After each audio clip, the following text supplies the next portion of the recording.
This diagram is from the United States Patent and Trademark Office. It is the blueprint of a marriage. Did you know the states patented a marriage? Yeah.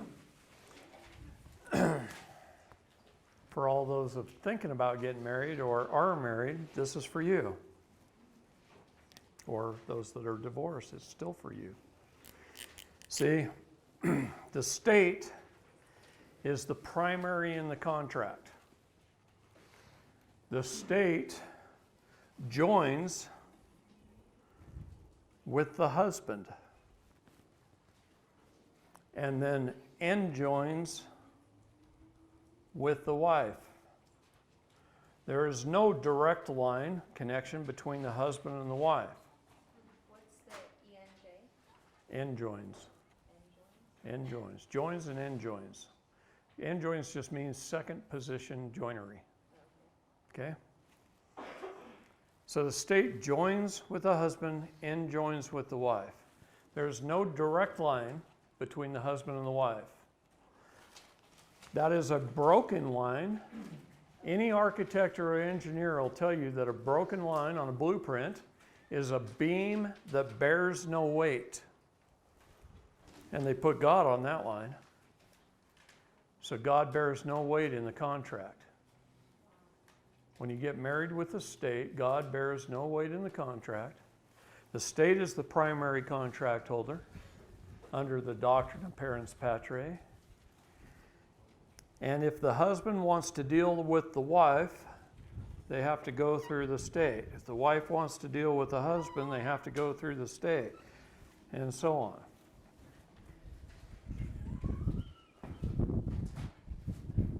Yeah. Yeah. And they tell you you have to get a divorce if you want to separate.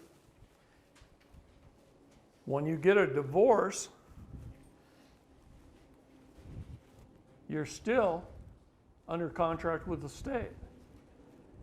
So you still have to work through the state. Even if you've been divorced 30 years, you work with the state. They get involved in every aspect of your life between the two of you with the state. So I said this in one of my classes in Alabama. And it was a class of the 10th Amendment Society. And the 10th Amendment Society down there took this to their state legislatures. And the state of Alabama no longer issues marriage licenses. Wow. They do what I tell them to do. And what I tell them to do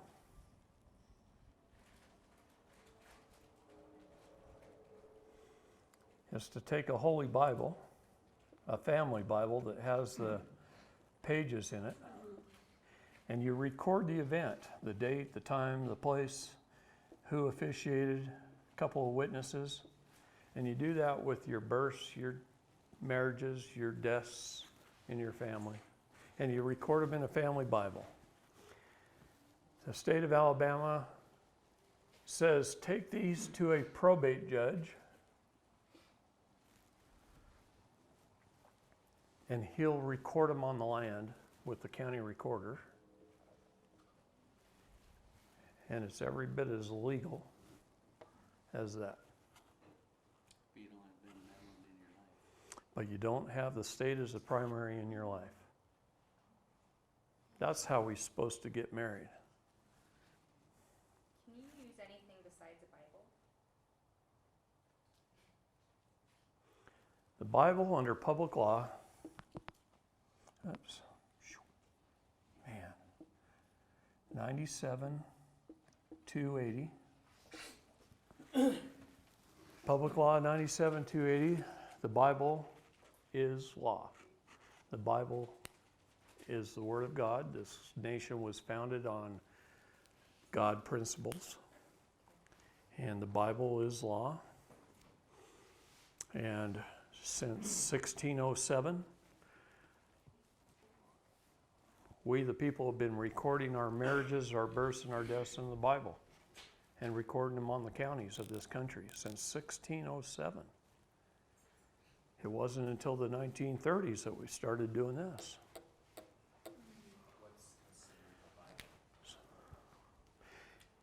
Any religious book, you have freedom of religion. But this country was founded on Christian principles. So as far as I know, it's any Christian Bible. So the Bible, specifically the 1611 King James Version, was declared the Word of God, was by Congress made public law. Okay. It's the best I can answer that answer for you. But this is a problem. There's nothing, no line between these two, except through the state. Would we be able to do that in Utah? Get married this way and go to a probate? No. Yeah. You can do it in any state. Now, the church may not accept that. To get a temple recommend, they may require you have a marriage license with the state of Utah. Wouldn't it See if they've been bastardized. Okay? It's not up to me. Isn't check. that now just a money generator, though? Yeah, well, of course, but it's more than that. It's to keep your persons legal, which is the undoing of God's laws, to keep control under the doctrine of parens patriae, 1P, 1P, 2Ps. Okay? State is your parent. Once we understand these basic principles, now you can move on and you can solve things. But until you know the basics, you can't solve anything. You just go around in this big old dumb circle and keep getting taxed your whole life. Taxed in one way or another, whether it's a fine or go to jail, whatever.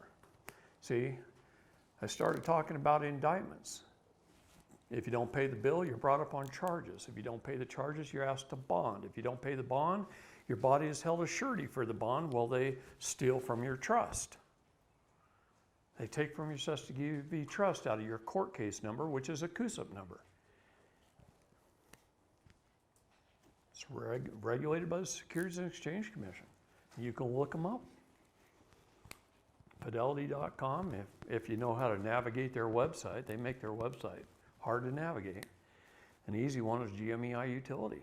GMEI Utility, you can simply go up to the upper right-hand corner, click on the little hourglass. It brings down a little search window and it says, search for an LEI. And you type in your birth certificate number or your social security number or any of your CUSIP numbers. LEI or LIE? LEI. And it will show you the companies that are buying and selling you. Yeah. Jody pulled it up during lunch on her. How many thousands of accounts did you have? 150 some odd thousand. Just under your social security? Yeah, so that's one CUSIP number of hers. And she had 100,000 plus companies buying and selling her. How much money did you have in there? Well, Will it show you how much money you have? they buy them in groups, bundles. Okay. 10,000, 25,000, 100,000. Okay, let's just say they average $25,000 times 100,000. Look how many zeros that is. Okay? You're worth millions and millions and millions of dollars. They have done a very good job I just don't see. investing, hypothecating, buying and selling, rolling those things over. They bundle them, they roll them over, they hypothecate them, and 151,000, yeah, almost almost 152. 152,000 companies buying her United States Treasury bonds under her CUSIP number. And just for the info, my And she can't even go buy a brand spanking new Lexus. See? You see what I mean? Hundreds of millions of dollars in her account. we did it on a dead person's social security and they're still doing it. Oh, yeah. And they're still doing it. Yeah, my dad died in 1989, and I think it was last year, I pulled his social security up. They're still buying and selling him. They don't care, see, they don't care. It lives on in perpetuity forever, Yeah, because to them, we're all dead already. right? What difference does it make, Yeah. right? That's why they refer to us as chattel, which is cattle. And now I think we've digressed to sheep. We've become Ovid. Well, the United States Code is a wonderful thing. I keep telling the people that make the United States Code your friend, because that's how we hold our public servants accountable. It's not for them to use against us, but they do use it against U.S. citizens, because you're one of them. They use it against each other. So if you're married in another country, is it the same thing with their certificate? Well, if it's a United Nations country, how many people think we won World War II?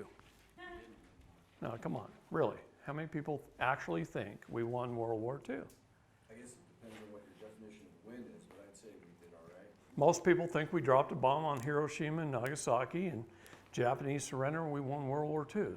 No, just Japan surrendered. Okay? Out of all of our enemies and all of our allies, we were the only country that was not a United Nations country.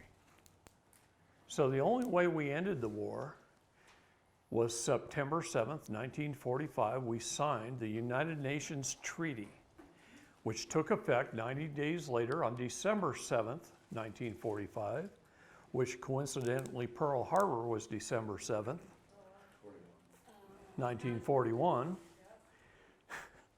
So we ended the war technically on the same day that it started, but we signed the United Nations Treaty. We gave them Manhattan Island.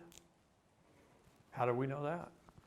Well, Rudy Giovanni, when he was mayor of New York City, the press came to him and said, can't we do something about all these guys with all these parking tickets down there on Manhattan Island? And he said, I don't have any control over Manhattan Island. I'm just the mayor of New York. Well, isn't Manhattan right smack dab in the middle of New York City? Yeah, because it's the United Nations owned it. Why do they? We gave it to them in the 1945 treaty, What was the United Nations Treaty. We gave them 50 miles along the Mexican border as well. Did you know that? No. 50 miles wide. Those farmers down there that are right up against the border think they own their own land. They're sitting on United Nations property. What about Alaska and Hawaii that became states after December 7th, 1945? I have to look. If you look in our laws, it says we have 47 states and Canada in our laws. And Canada. We don't have Alaska and Hawaii. They're under the United Nations. National park too, correct? Yeah. You know what else we gave them? Yeah. Part of our national parks, we gave them all of our police forces except our county sheriff's departments. Every city police force in the United States is United Nations. I built the City of Bend Police Department building, and on the blueprints there were 2 locker rooms. Each locker room had 115 lockers in them, and a bench down the middle, and all these lockers. And both rooms were identical, except this one had a bolt door, but they were identical. Same lockers. Forgive my artwork. I'm not much of an artist. But when I built the City of Bend Police Department building, I had to build 2 locker rooms. And I said, how come?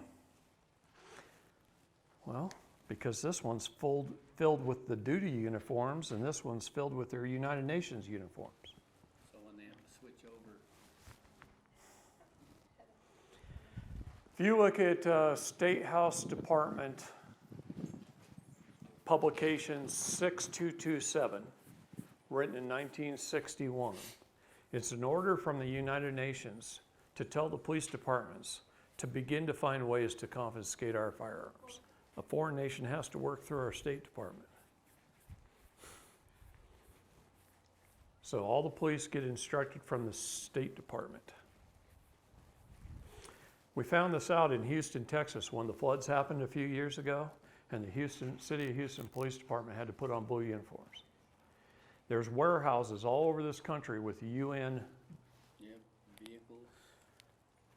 ATACs, assault vehicles, in them, all over this country, that the chief of police has access to. And so, He can't touch it until the United Nations tells him he has to. What is the legal definition of the word treaty? It's a contract or agreement between two foreign nations and or entities. So if there is a treaty, they're foreign to us. It's hard to get out of constitutions and treaties. Okay. We have to create a new contract. A executive order does not override a constitution or a treaty. you can't do the red line. It'll override a statute, but it won't override a constitution or a treaty. Because you'd have to create a new contract or a new treaty. Or revoke it.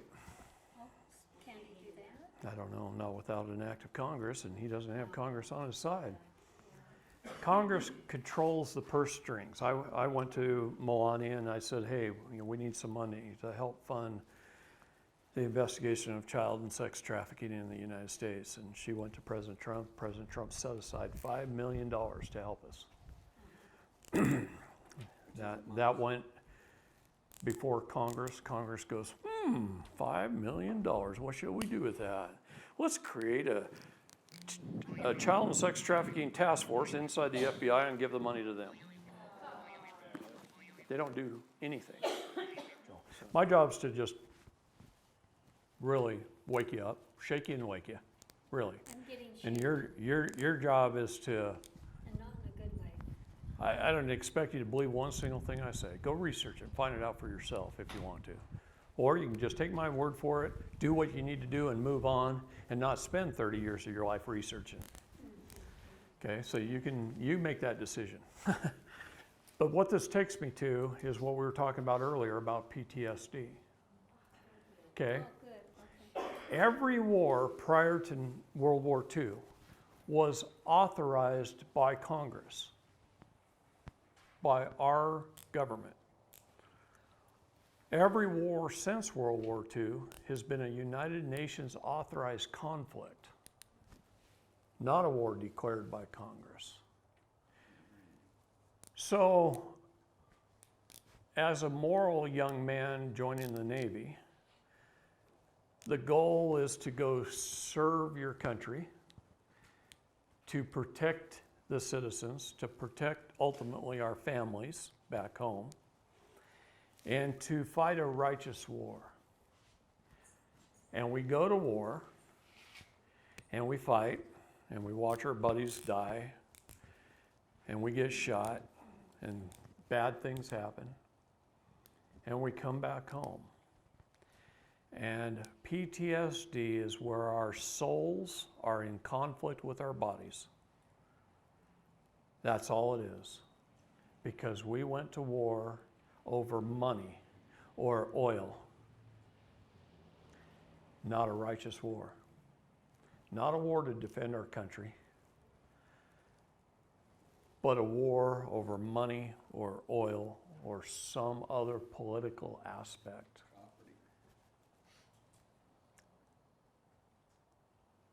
And our souls know that. Our souls know that even though we have the greatest of intentions and the most righteous intentions, we're out there committing murder and other sins to fight a war that's unrighteous. And so we come back with PTSD. And I call this fraud, as I do most things, because fraud has no statute of limitations. we were sold into believing that we were fighting for our country. And we believed that with all of our heart and all of our souls. And we were frauded. And our souls know that.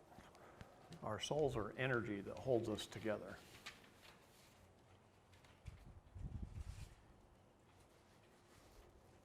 And so our souls fight our bodies, and we come back and we're having problems, and some veterans beat their wives or yell at their kids, not because they want to, not because they don't love them, but because there's something wrong with their mind. They're in torment. And they do all manner of bad things, including once every 22 hours commit suicide. And they come back and they go to psychologists and they get on mind-altering drugs, thinking it's going to help them. And what they really need to do is, the nice thing about fraud is, at some point in time. That's the nice thing about fraud. Now let me explain that. At some point in time, fraud must be recognized. Okay? The day it's recognized is the day the wheel falls off the wagon and everything comes to a halt. And it vitiates everything that went before it. It can't start moving again until it's recognized, until it's satisfied, until it's settled. As soon as I can tell veterans this story, now they know why. Now they can recognize it. Now they can fall on their knees and ask for forgiveness. They can repent of sins they didn't know. And once they do, most of them are forgiven, and they stop having PTSD. And I've told this story at little VFW halls and Band of Brothers lodges and things all over this country. And I've had guys come back to me a month or 2 months later, say, David, I was in therapy for 7 years. They had me on Zoloft and all kinds of different drugs. And the 20-minute talk you gave me on this, now my marriage is better. I have a better relationship with my kids. I'm working again. I'm back on track. Back in line. Thank you. And it brings me to tears every time I even talk about it. But it's until this point in time where they recognize something of what truly happened that they can finally wake up. So this goes with everything in our lives. Everything the government's doing to achieve power and wealth and authority is fraud upon we the people. You ask me, oh, are you an anarchist? No, I believe in government. I believe in limited government. Our Constitution is one of the most well-written documents in history. So is the Declaration of Independence. We, the people, laid down the law in those documents, and they step outside their scope and authority, it's their fault. And it's up to us to hold them accountable. Okay? The problem is we've gone 150 or so years without holding them accountable for anything. And when you don't hold somebody accountable, their rowdiness, their authority grows and grows and grows out of control. And that's what's happened. It's time to slap them back down. See, the Constitution laid out 19 governmental services. We asked and set up our federal government to provide us with 19 governmental services and no more. And the and no more is a pretty big deal. 18 of them are clearly listed in the Constitution, and one of them is in the preamble. So there's 19 services that we'd ask them to provide for us that we couldn't provide for ourselves. And if they would provide them, we could be going about our ways, and we could be farming and logging and catching fish. and doing our whatever it is we do, build houses. We could do whatever it is we wanted to do. We'd have freedom.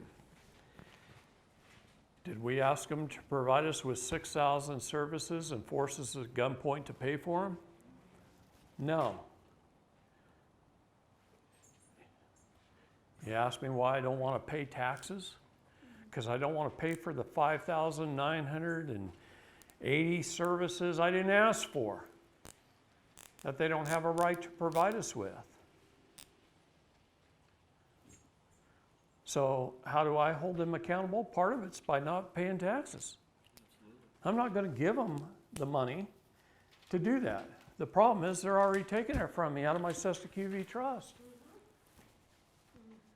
So unless I claim my minor estate and take half of that money back, my half, according to the public charitable trust where I'm the co-trustee and the co-beneficiary and the only signatory officer, if I don't stand up and take it back, then they're just going to keep using it and abusing us. And that I am against. See, I'm against corrupt government. I'm not anti-government. I'm anti-corrupt government. I want to stop the corruption. That's why President Trump signed an executive order calling on we the people for help. He first set up a proclamation. You know what a proclamation is? It's a cry out. He wrote a proclamation asking we the people to volunteer, to stand up. And then he wrote an executive order to support us. And he asked us for help in his proclamation of stopping corruption in the executive and the judicial branch. And a man named Chris Hallett stepped up to the plate, a very good friend of mine.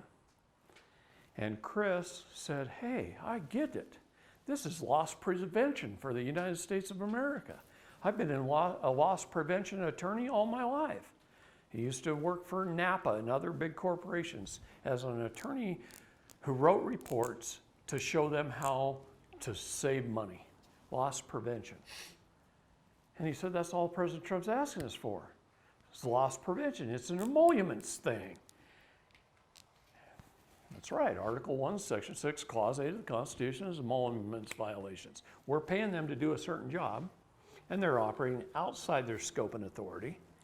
Therefore, it's a felony, and they're creating an emolument violation that we, the people, can hold them accountable for. And so when we see them doing that, our job is to hold them accountable, right? So Chris set up a company called E-Clause LLC. He sent his report off to the president. The president asked him to speak in front of Congress. Congress gave him permission as a LLC to act like the Bar Association. He can go into court and he can watch out for emoluments. Okay? And hold them accountable. And we all can. Chris made it so we all can. How do we do that? Just work under President Trump's executive order. We can volunteer to do anything we want. See, I got a nickname in my little group of the Pentagon Pedophile Task Force. People call the Pentagon, they go, hey, you got a pedophile task force? And the Pentagon says, what the fuck? You know, I didn't name it that. We just worked under executive order doing what the president tells us to do. We gather the evidence and we turn it in to the Department of Defense, and they take it and run with it. Our job is just to gather and turn it in under executive order, so we do. And then we got this stupid name, and then the pedophiles started hunting us and putting prices on our head, and and they still do, so what? Anyway, at some point in time, this is where the wheel falls off the wagon, is fraud. Fraud can be challenged at any time. There's no statute of limitations. Jurisdiction can be challenged at any time. There's no statute of limitations. This is a key.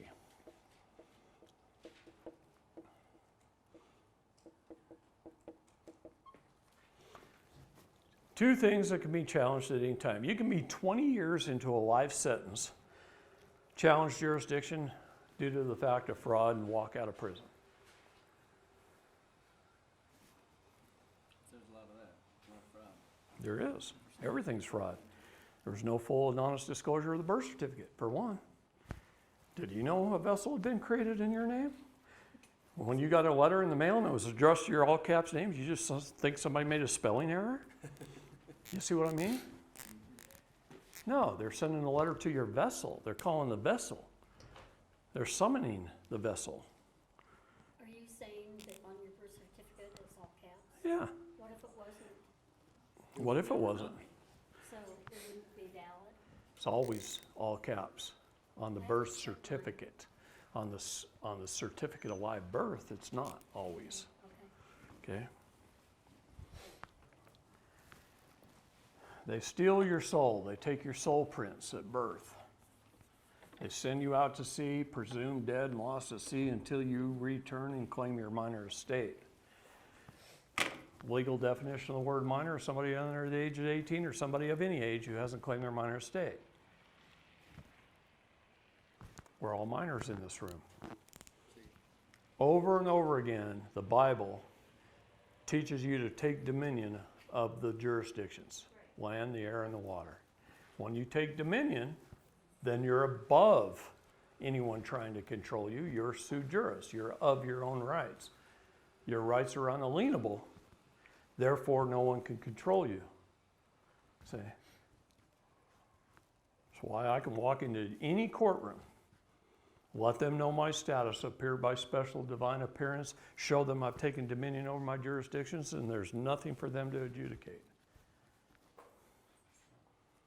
It's that simple. As long as I don't murder somebody. Okay?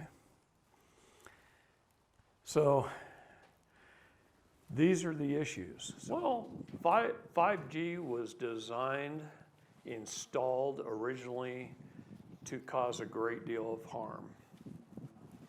And then it was recognized. And President Trump came out with Kofifi. I knew you were going to say that. When he tweeted out the word Kofifi, everybody thought he misspelled the word coffee. What's that? Yes, break it down, it's a periodic table of the elements. Aluminum, some. Yeah, Fe is iron, so Fe is two molecules of iron on, anyway. So he had Motorola and Raytheon and a few other of our best companies build a box. It's about 18 inches by 22 inches. And if you pull the circuit boards out of them, they actually say COVID-19 on the back of the circuit boards. It's the Kofifi box. They have been going around installing them as fast as they could on all the 5G towers, trying to get them all installed before they were turned on. They didn't get them all installed. They had to make millions of these things. And what this box does is if you've got a 5G tower, lots of little things on it. 5G are supposed to be the narrower ones. Yeah, they put the box on. That creates a magnetic field that surrounds the tower. It turns the 60 hertz to 432. Oops. Anyway, to 432. What is 432? That's right. Because It created evil to righteousness. Here's another thing that people don't realize. Humans vibrate at one of three frequencies: celestial, telestial, and terrestrial. Three frequencies. Let's tell you something. You ever watched the show, The Jetson? Yep. You know about the white hats? Go to Jetson White on YouTube. This is a military intelligence channel on YouTube. look up a video called The Last Trump Technology. It starts with Corinthians 1:25.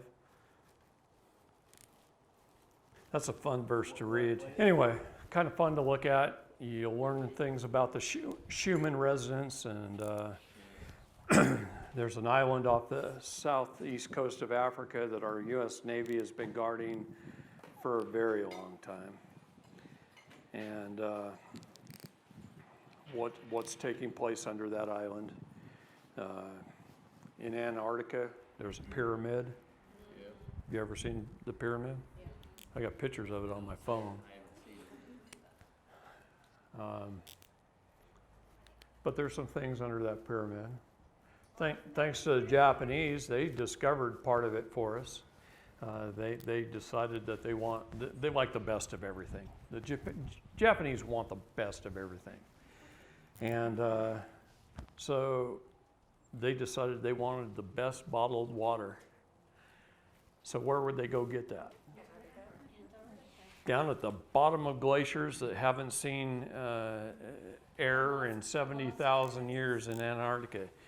So they'd go over there and they'd drill down with a 12-inch drill bit and go all the way down to the bottom of these glaciers, and they'd pump steam down there and melt the lake, and then they'd pump it out into these big ships, and then they'd ship them to Japan, and then they'd bottle the water, and they'd sell it for big bucks, like $100 a bottle.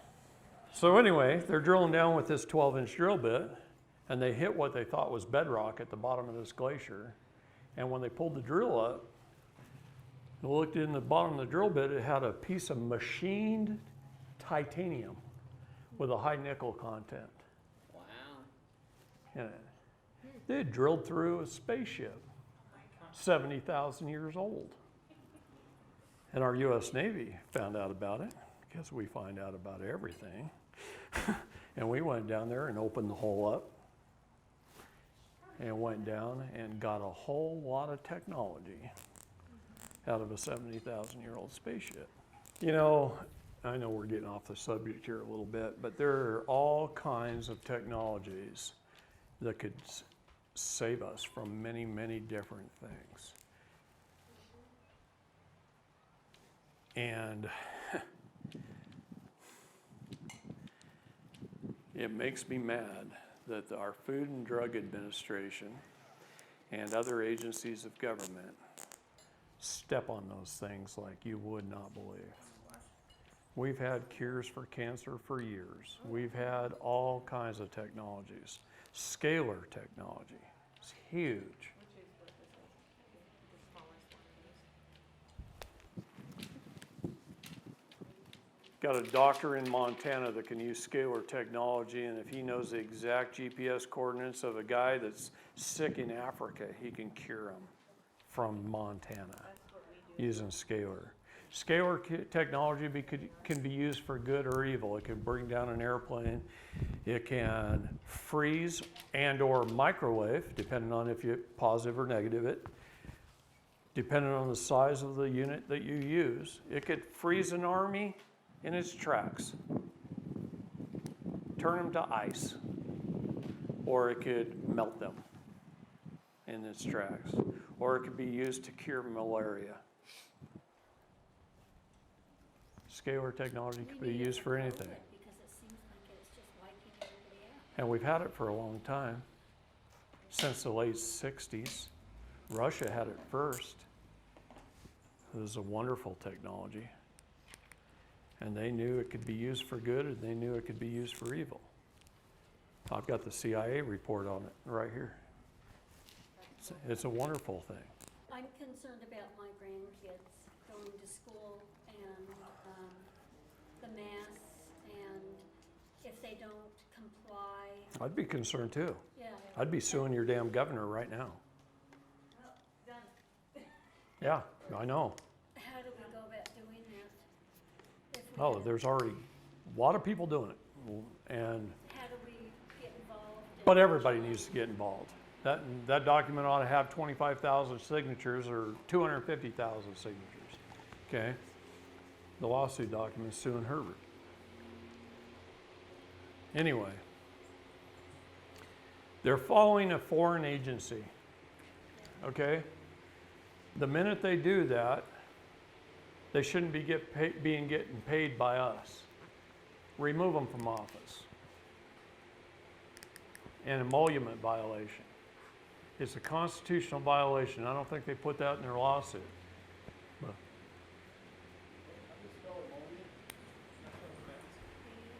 you were going to ask? I'm going to ask, 'cause I'm not an English guy, and I certainly Me either. I ought to ask him how to spell emolument. EMOLUMENT.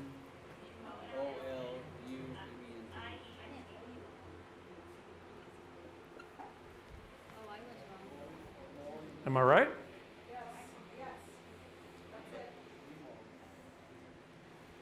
Yeah. All that means is this.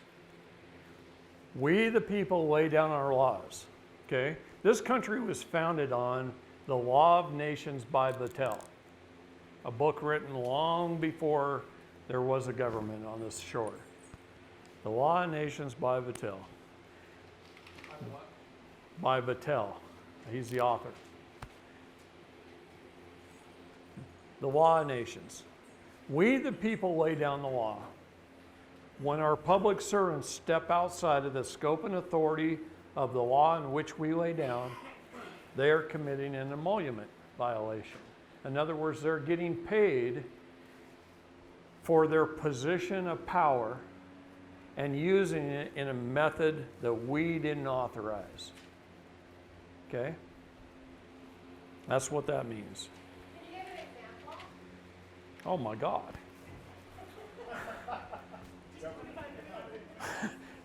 We asked them to provide us with 19 governmental services. They provide us with like 6,000. Social Security. On and on and on and on and on. Okay?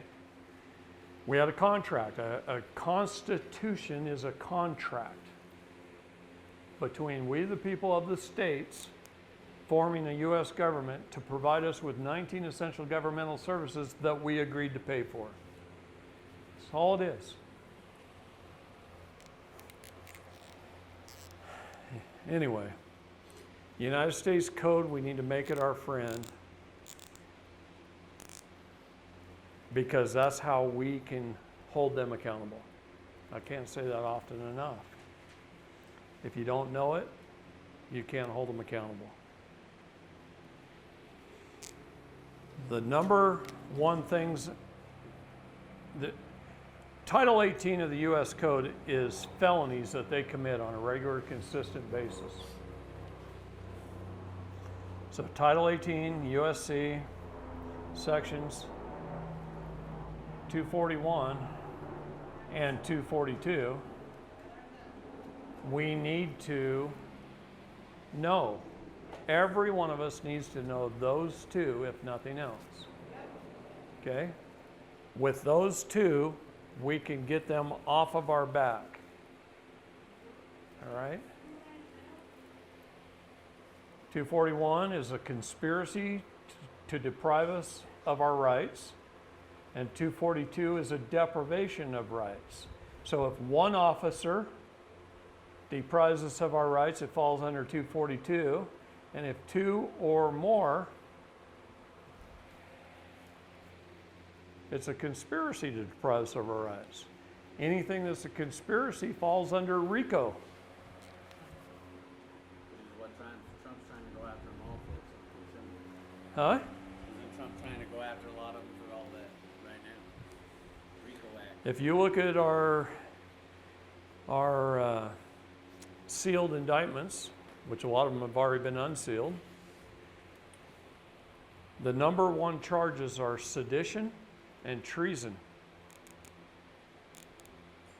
Sedition and treason. RICO, racketeering. When you're in a position like he is, as governor, how many signatures on a ballot does it take to change anything? More than that. See, he's counting on you not being able to get that many people together that's going to do it. I didn't even get to vote this year. He can get up there and lie his ass off, say anything he wants. And they do. And if you can't get enough people together to fight me, oh well, you acquiesce. See? Government operates on the unrebuttal of presumption.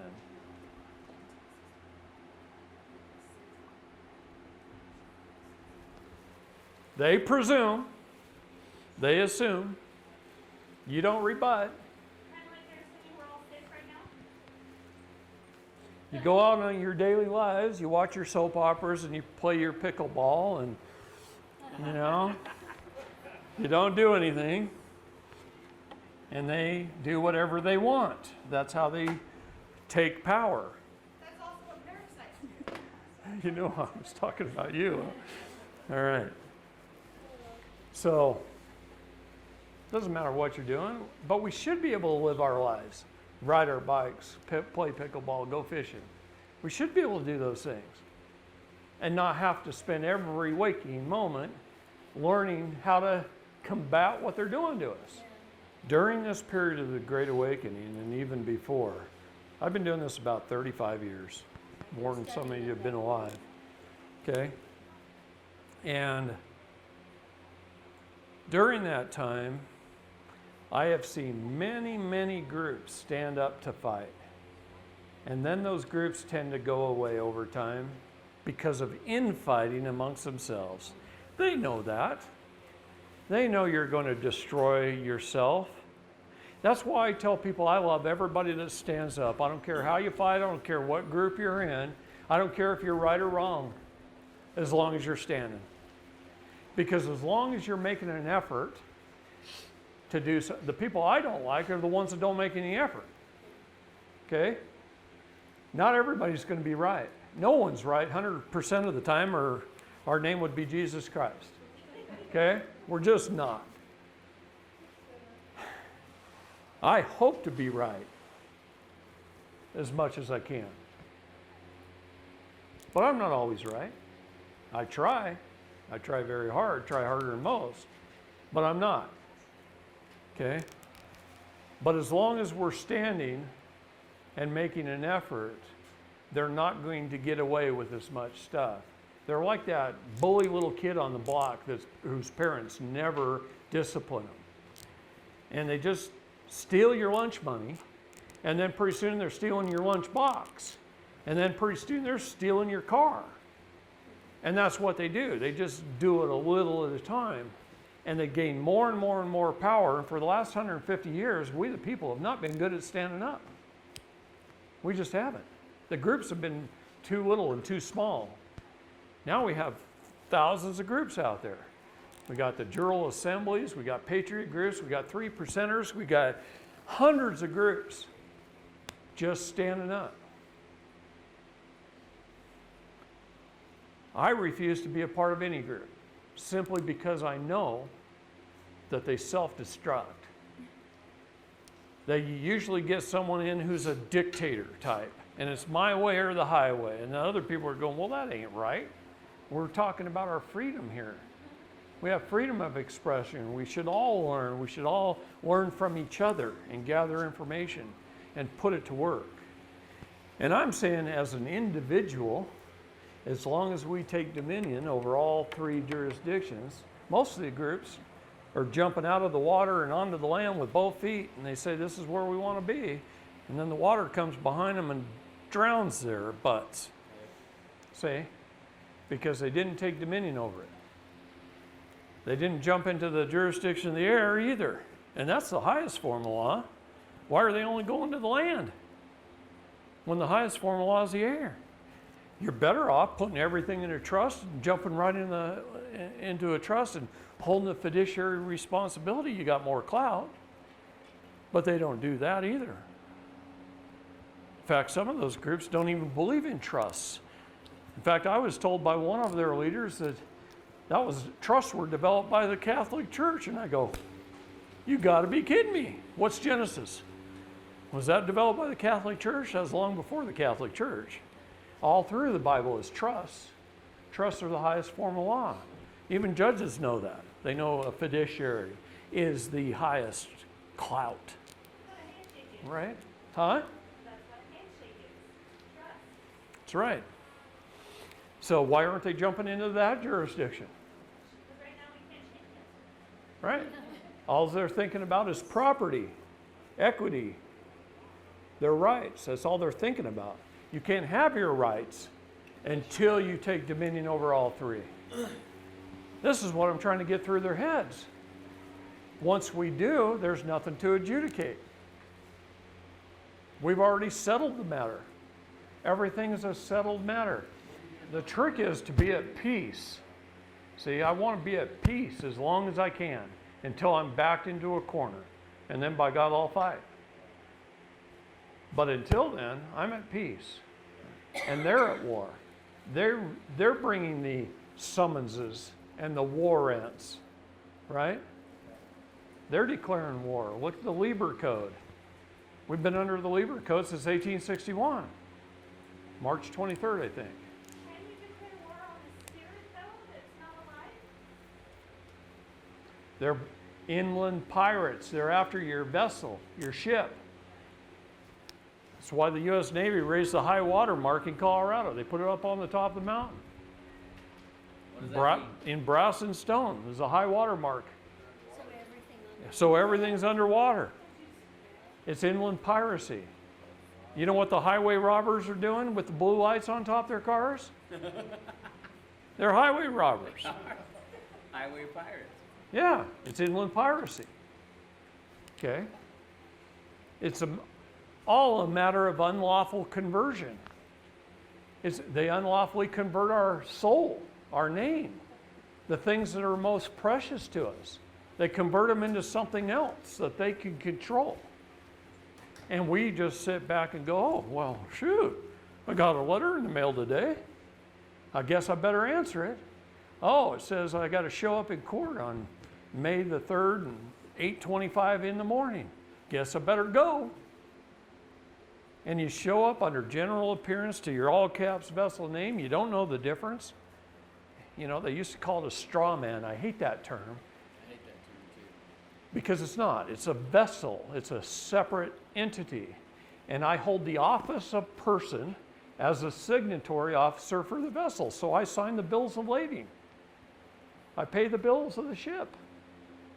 I take inventory of the cargo. That's my job as a person, as a signatory officer. But until I become the captain and take ownership of the ship and pilot that sucker, I'm just a person. I'm just a signatory. You got to take ownership of your vessel. Okay? Now, once you've taken ownership, now you're the co-trustee, co-beneficiary. Till then, you have no access to it. You don't even know how to use it to pay off your car or your house. You know that one you don't own that the state does? How come you don't own your home?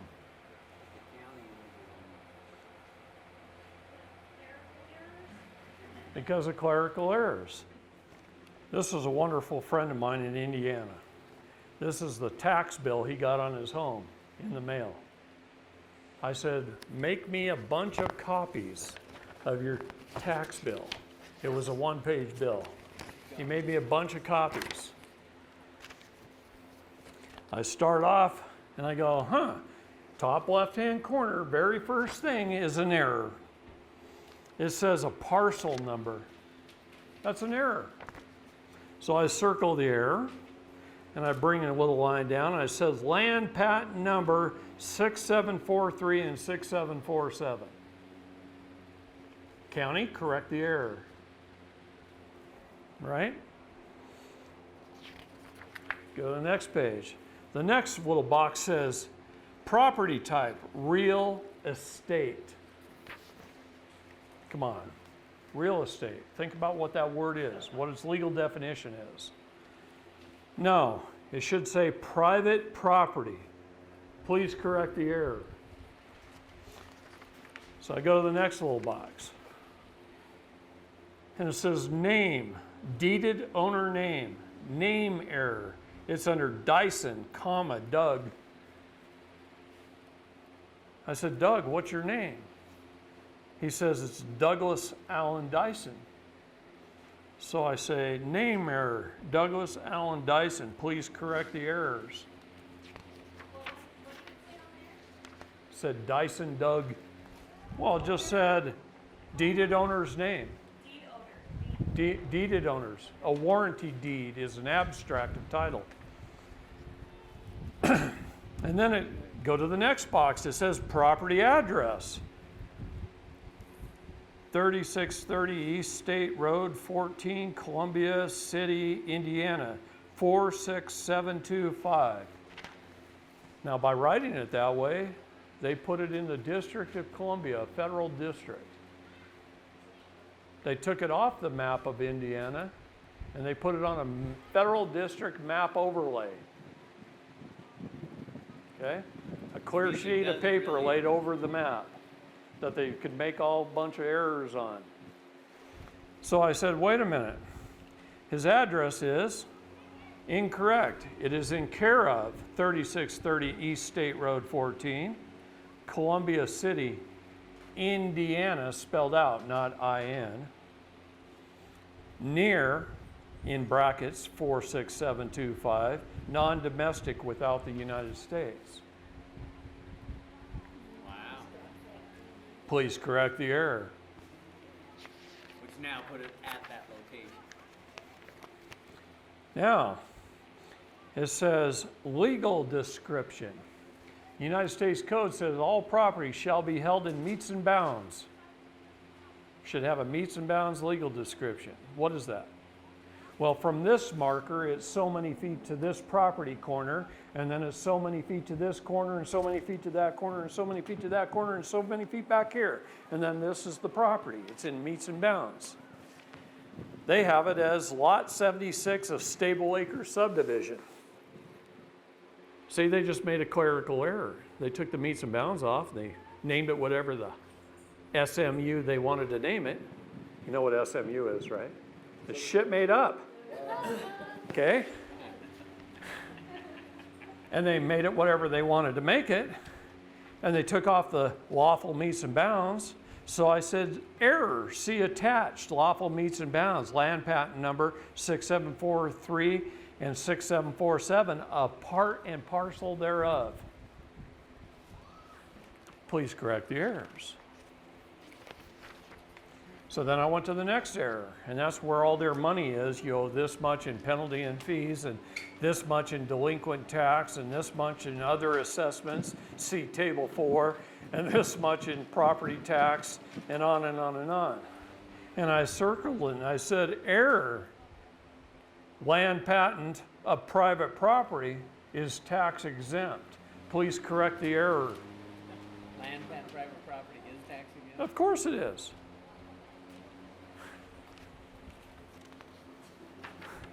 Oh, at the bottom of each of these, it says Exhibit A, Exhibit B, Exhibit C, EFG. So then it says check here for a change of address. So I put error, boxes, Chicago Styles Manual, anything in a box is not part of the contract. And I circled all the boxes on the page. And I said, please correct those errors. Okay. Then we post his property with the land patent numbers. We put up a sign that says no trespassing, $250,000 fine without appointment, and not open to any federal agents. No jurisdiction. And we post the property. Then we record it for 90 days. Then we go record it with the county recorder's office. And then guys like Ken Cromer can move back in their house after they've been out of it for 10 months. And it's been sold to somebody else. Yeah, so how did they rectify that? Guess who bought Ken's house? His bishop. Now his bishop has to sue the court to get his money back. Because he can't sue Ken and get the house. Okay? The sheriff sold it as a sheriff's sale on behalf of the Internal Revenue Service. And I'm sure the money was sent to them. So we filled out some documents for the Internal Revenue Service, said, Show me where there was a verified audit. Show me where there was proper due process of law. Oh, wait, they just shut up and write you a little letter back and said, oh, well, we don't have any proof of that. You don't owe us anything. See? So when you go down that road, are you fighting with them pretty often, you know? We don't fight with them at all. We're at peace. Our job is one of two things. We only have two jobs in life. One is to correct the errors our public servants make, and then to educate them so they don't do it again. They're all compartmentalized legal idiots, and we have to understand that so that we're not beating them up. Because otherwise we'd be wanting to kick their ass, right? I can only imagine that you're correcting their errors a lot, though. Oh, it's a full-time job. Get their money. It's a full-time job. So is that what we should expect? Well, for a while, Yeah. for 150 years, you've been laxed, and so has your parents and grandparents. Right. So now we got to make up for that. We got a lot of errors to correct out there. Every property gets one of these in the mail. And everything on here was an error. By the time you go through this, everything's circled. So that's what I said. They make an administrative error by a compartmentalized legal idiot, and we don't correct. So therefore we acquiesce. Most people would just write them a check for $1,307.73 and $1,254 and $2,562 and say we paid our property taxes, because his property is literally 3 lots right next to each other. How does one determine what their meets and bounds are? Records, your cartographer, your records, go back in your deeds. In order to get your original land patent, you have to do a title search. And there may have been 20 owners. But somebody clear back here, somebody, John Doe, got the original land patent from the United States government.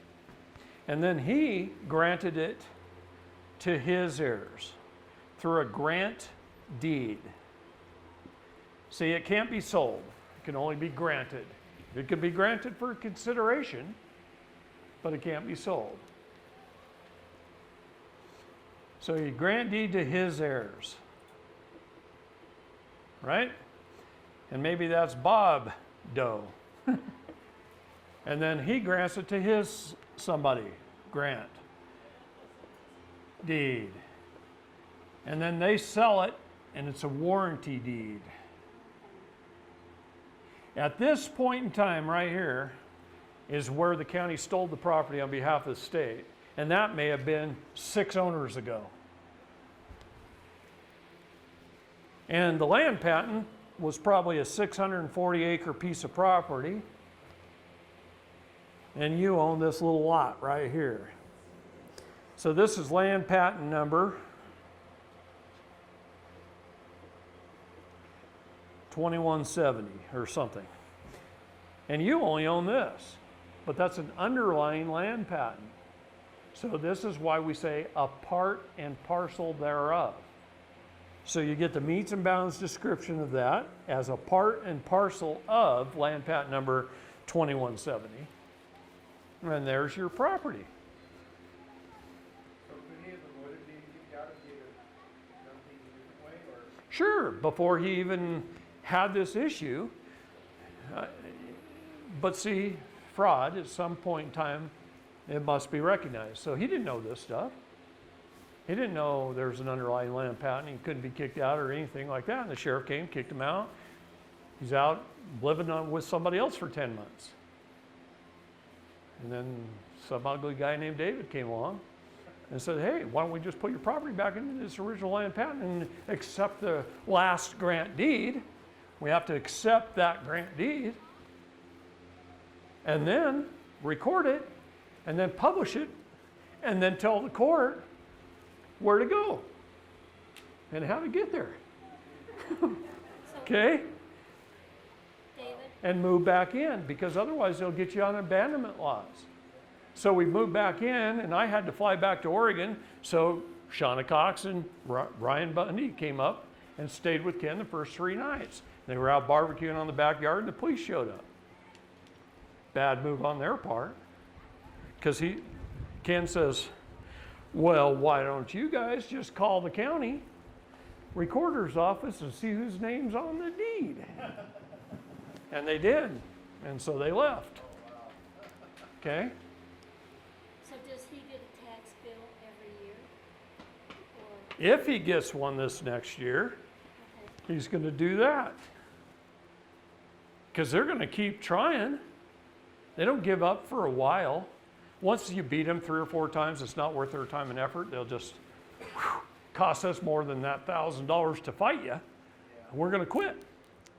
You have to do a title trace back to the original land patent, all the way back. You get the land patent, and I would get at least 4 certified copies of the underlying land patent from the Bureau of Land Management's office. Bureau of Land Management took over the U.S. Land Office. They hold all the You patents. have to do a title trace and then do what? Well, you got to do a chain of title trace so that you could find the last grant deed, because it might have been sold 40 times, right? So you got a warranty deed, a warranty deed, a warranty deed, a warranty deed, and then maybe a grant deed back here. You got to find that last grant deed, and you got to trace it back to find the land patent. Then you can go to the cartographer's office and also maybe find the land patent. And you might have to go to the BLM office, find it. But when you do your research and you find the land patent, then you do a part and parcel thereof according to the metes and bounds description, and you accept the last grant deed, and then you post your property for so many days, and then you record it. And there you go. You technically do that on any BLM land? Like, do they have a right to own that land, or is it our right to own that land? We own it, they manage it. Can you put a patent on BLM land that's, No, no? no. If there was an underlying land patent, that means it was once homesteaded, then you can file on that homestead. Oh, okay. So would you have to buy it then, or you can just move in and claim it as yours? Well, I know people that have done it both ways. She asked if you have to buy it then, or if you can just move on and claim it. And I know people that have done it both ways. But you got to fight for what's yours. You got to educate your public servants if they come after you. And it's usually not that hard. Condos you can't. It has to be it's supposed to be a primary residence. However, if you don't have long-term renters, all you got to do is camp there for 10 days. See, the trick on foreclosure is to get you by abandonment laws. Sheriff comes, puts all your stuff on the curb and kicks you out of the house, locks the door, and then you leave. And you don't come back, claim your property. I know a guy that came back, moved back into his house, day after. About 30 days later, the sheriff comes back. What are you doing here? I'm going to throw you in jail. Threw him in jail for one night. Guy gets out of jail, he goes back home, moves in. He's there for about another 30 days. Sheriff says, I'm going to throw you in jail for a week. Throws him in jail for a week. Sheriff can't hold him much longer than that. It depends on your state laws. How long in Utah is a contempt charge? 30 days. 30 days in Utah. So they can hold you 29 days and then they have to give you a hearing. Okay? But then what happens? Move back in. How many times can they hold you for contempt? 3 times. You can spend 90 days with 3 hots and a cot. 3 contempt charges. Just keep moving back in, and pretty soon they can't kick you out of your house anymore. People don't know that. I got a good friend in Australia who beats the Australian courts all the time. And he says this: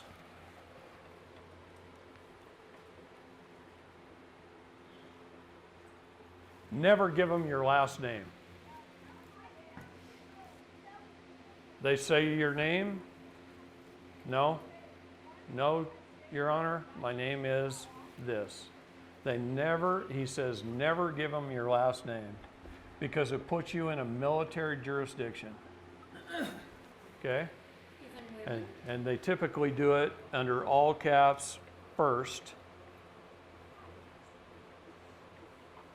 Like that. And then David Lester. Okay? So a military ID is also a CUSIP number, by the way. You were bonded again, and you were insured again. In fact, since they have a good bet that you might get killed in the military, they insure you for more. Yeah. Oh yeah, it just recently went from 5 million to 10 million on your life.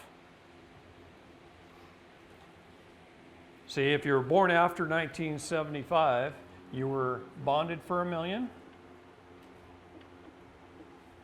and insured for $2 million. Between 1933 and just a few years ago during the Obama administration, when you joined the military, you were bonded for $2 million and insured for $5 million, and they raised it to $10 million. So who collects on that insurance should you die? Goes into your Cesta QV trust, and then any money earned on that for in perpetuity. It also pays back the loans, guarantees the loans of the IMF, the initial that was bought and invested in. Think of it as FDIC insurance. At the birth, that's what it is, essentially. So, this is kind of funny.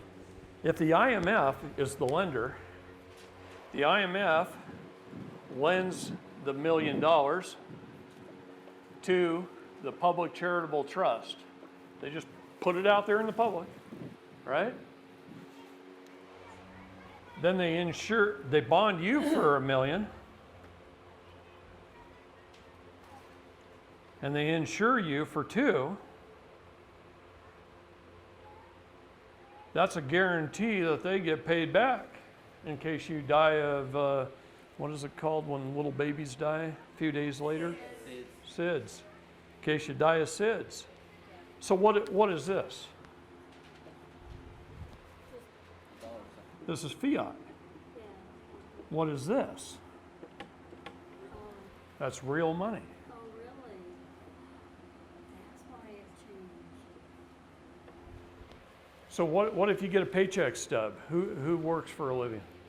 Gets a paycheck stub. Okay, not many hands around here. Nobody works for a living? Okay, you get a paycheck stub. You take your paycheck into your bank. Right on the back of your check, there's a line. It says to endorse here, right? If you sign your signatory,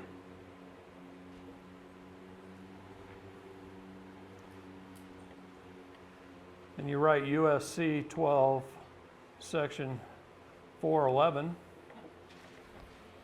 then in their computer, they have to convert it to real money, so they change the dollar sign. You're kidding me. No. When you open a bank account, when you sign your signature card, if you write USC 12411 on your signature card, everything that goes into your bank and out of your bank is real money, and it discharges your debt. Yeah, see, United States Code is our friend, and you don't know it. How does that work with direct deposit then? Well, that's why it has to be on your signature card when you open your account. You're telling them to deal in real money. Instead of computer. See, this is legal tender. Gosh, I can't even write here. Legal tender. Tender. It tenders it to a later date. Never discharges the debt. Real money discharges.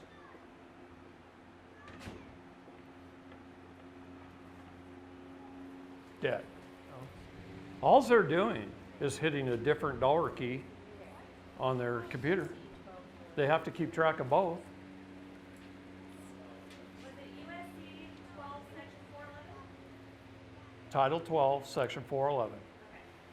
You have to do it through your signature card at your bank when you open your account. All money shall be converted to real money. Can you? It's go just a back- computer thing. So I should do that with my personal accounts. Yeah. Can I go back with my personal account? Then you had to educate your public servants. They're compartmentalized legal idiots, see?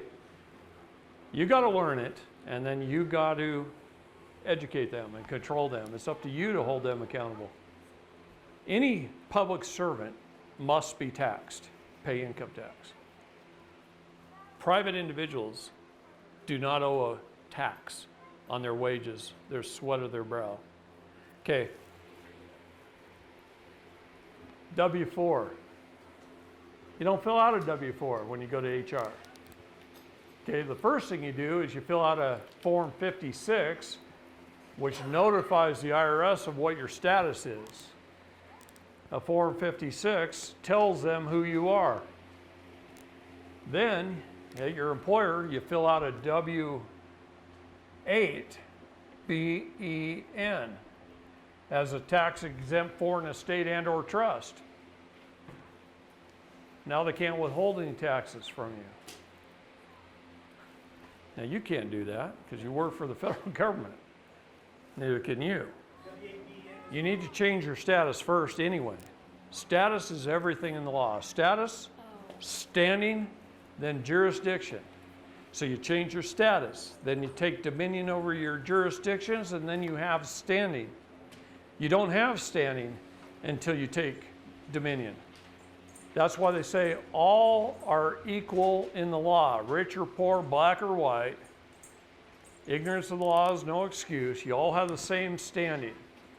You're all just as dead as the dead deer on the side of the road. You all are equal to that deer. You can't stand up and walk away. You're all dead. That's what being a citizen, a person, a resident is. You have to change your status and claim your minor estate. Your children are part of your minor estate until they reach age, and then they have to do it for themselves or just maintain that they are still. See, they self-determine it. The problem, the difference between them and you is you've gone about your whole life marking boxes saying you're a U.S. citizen, filling out W-4s and paying your taxes with 1040s and doing all these things, claiming to be a U.S. citizen. Now you got to correct the errors you've been making. They haven't made those errors yet if they're still young. Okay? So they don't literally have to do anything except make a declaration, reclaim their title, file it with the county. Yes, I mean status is always the first step. We have to correct that error that we've been making. That's what this is to help us. Well, that's just kind of steps to freedom. I mean, you have to kind of get that done to correct the errors you've been making your whole life. But this is the beginning of changing the status, right? Yeah, well, yeah, the first part is changing your status. And then when we change our status, do we need to write an affidavit and communicate that? Right, because in the United States Code, in Title 8, Section 1101 is our definitions of status. The federal government says, here it is. Here's all the statuses that we accept. Your job, self-determination, just pick one. Notify them in writing via an affidavit under the penalty of perjury of what you are. So you're telling them what you are. You're making that determination. Okay, so you notify them via affidavit. All they have to do is have it on file. They're not going to answer your affidavit, so what do you do with it? You make it a court of record. Now here's a part I want you guys to pay close attention to.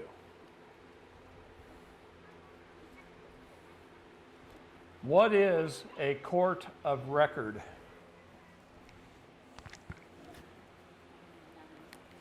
Pretty soon.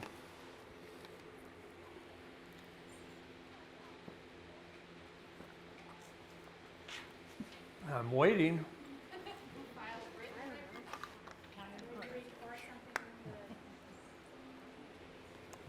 Court of record is just a recorded document. The place where they hold the recorded document.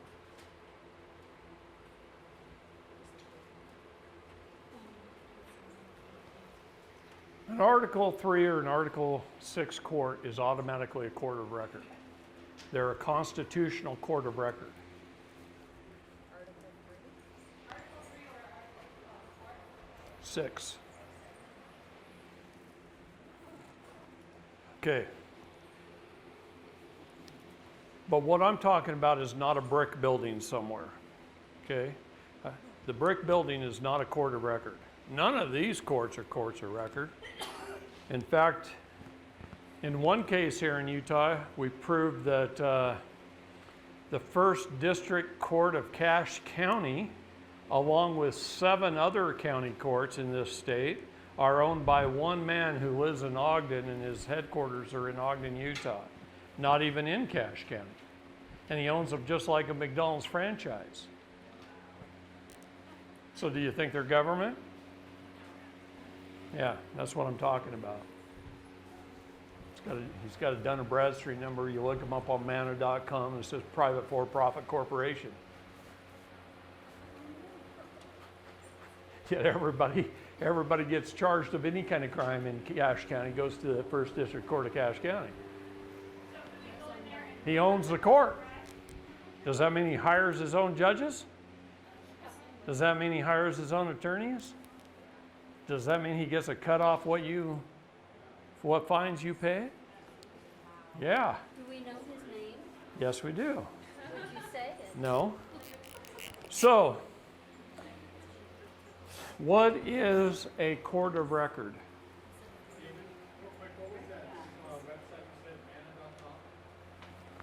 Yeah, you picked up on that, huh?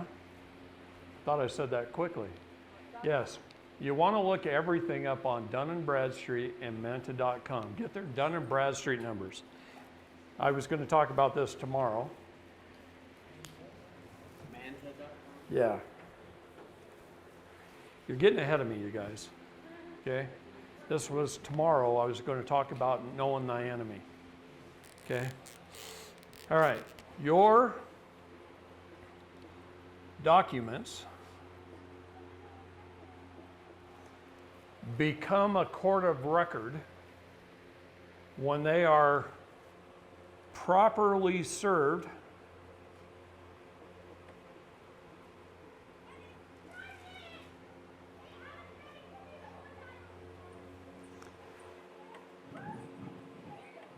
publicly published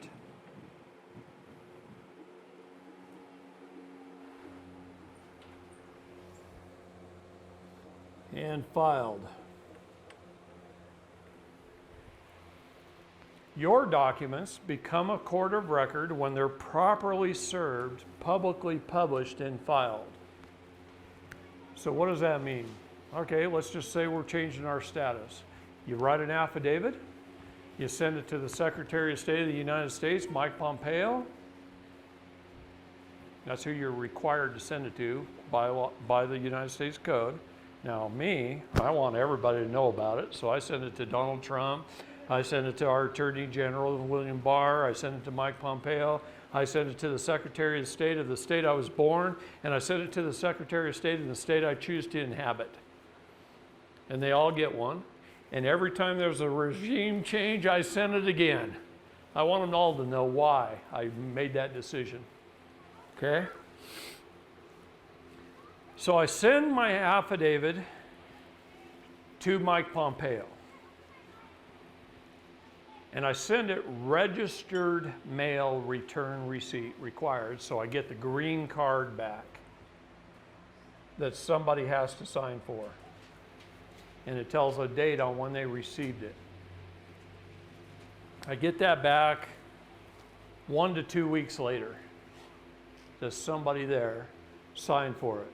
I always send it, notice to agent is notice to principal. Notice to principal is notice to agent. Okay? So it doesn't matter who signs for it.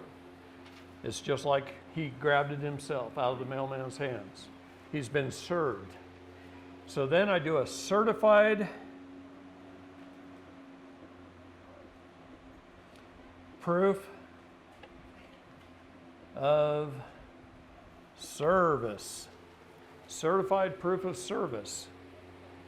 Attaching that green card to a document that I attach to my copy of the affidavit. So you do a certified proof of service page and you attach it to your affidavit 1 to 2 weeks when you get it back. What I do is I've got a specially made page and I set the green card on it and I run a little bead of super glue right along that top edge and I'm bind it to that document. Okay? Now, I have to wait from the date that's on here that he received it. I have to wait 21 days for his response. So on the 22nd day of his response, I do a certified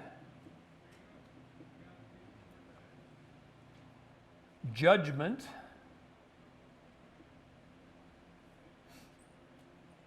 of unrebutted affidavit. A certified judgment of unrebutted affidavit. He didn't respond, he acquiesced. They know that, they don't care. The affidavit becomes a judgment if they don't respond. So I do a certified judgment of unrebutted affidavit. And I lay that on top of my proof of service sheet, which is on top of my document.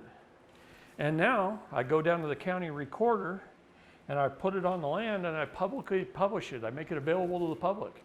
Anybody can read it. And then, if I ever need to, first I take it home and I file it. But if I ever need to, I pull it out of my home file cabinet and I file it in a court case, along with my notice of appearance, where I'm telling them what my status is. That becomes an exhibit. See? It becomes an exhibit to my notice of appearance. So I have proof of my status. Now you can also take that document and you can go get your passport. So from Utah, you either got to go to Denver, San Francisco, or Seattle to get your passport. From Oregon, I got to go to You gotta physically go there. San Francisco or Seattle. I take people up there all the time to get their passports. Okay, because we get it as a state national. So how do you do that?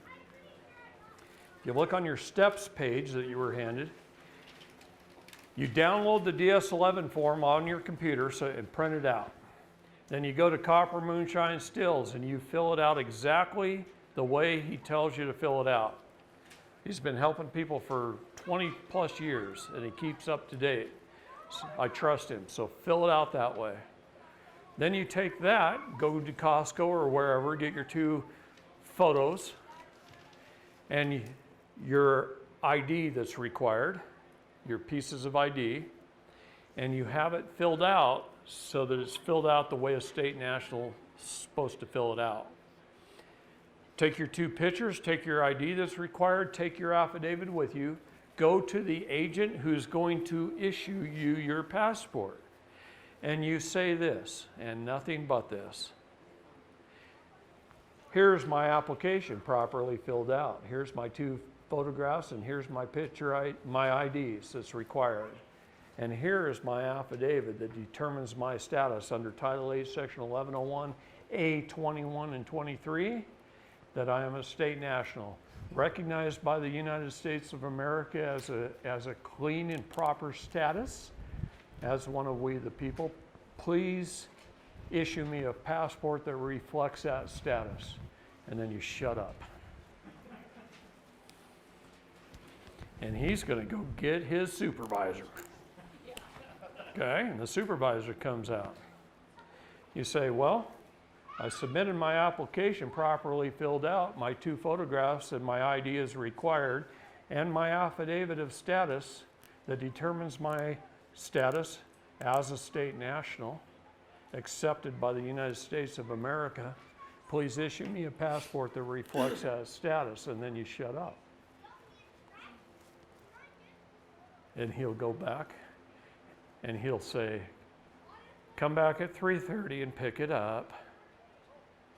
And you come back at 3:30 and you pick up your passport. Can I use my proper passport as my ID? Your pauper passport? Yes, you can. Passport is P for Papa. Well, What would be this? it's what it used to be. What would this be? Every Secretary of State makes up his own policy. But I can use my So for a while, the P was pauper, then a while the P was person, and then who knows what they peed on next. It doesn't really matter. When they scan the barcode, that's what matters. The passports are going to look like any other passports. But when they scan the barcodes, if I scan it in mine in a police car, it'll say, do not stop, do not detain. What I'm telling you is we've been making a lot of mistakes. We got to correct those errors and move on. So are you saying you have to physically travel to Denver? Yes, you do.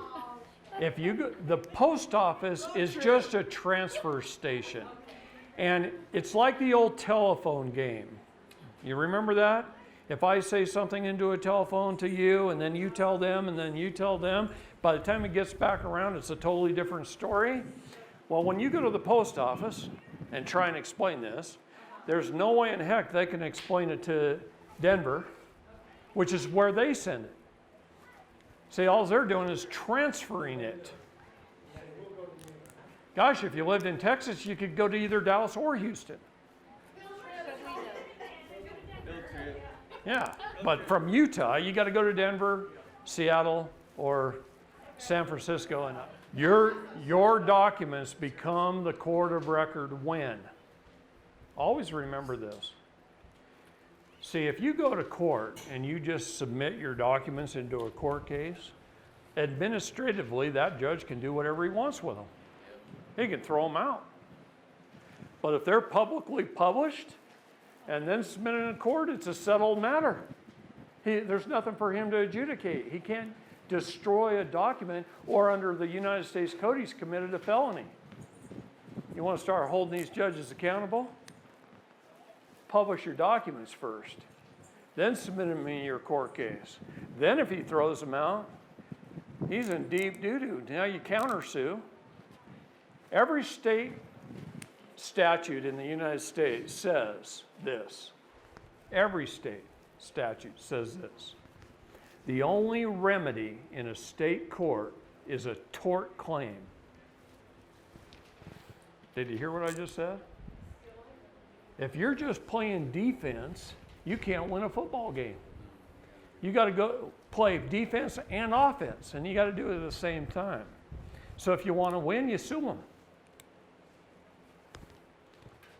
It's a tort claim.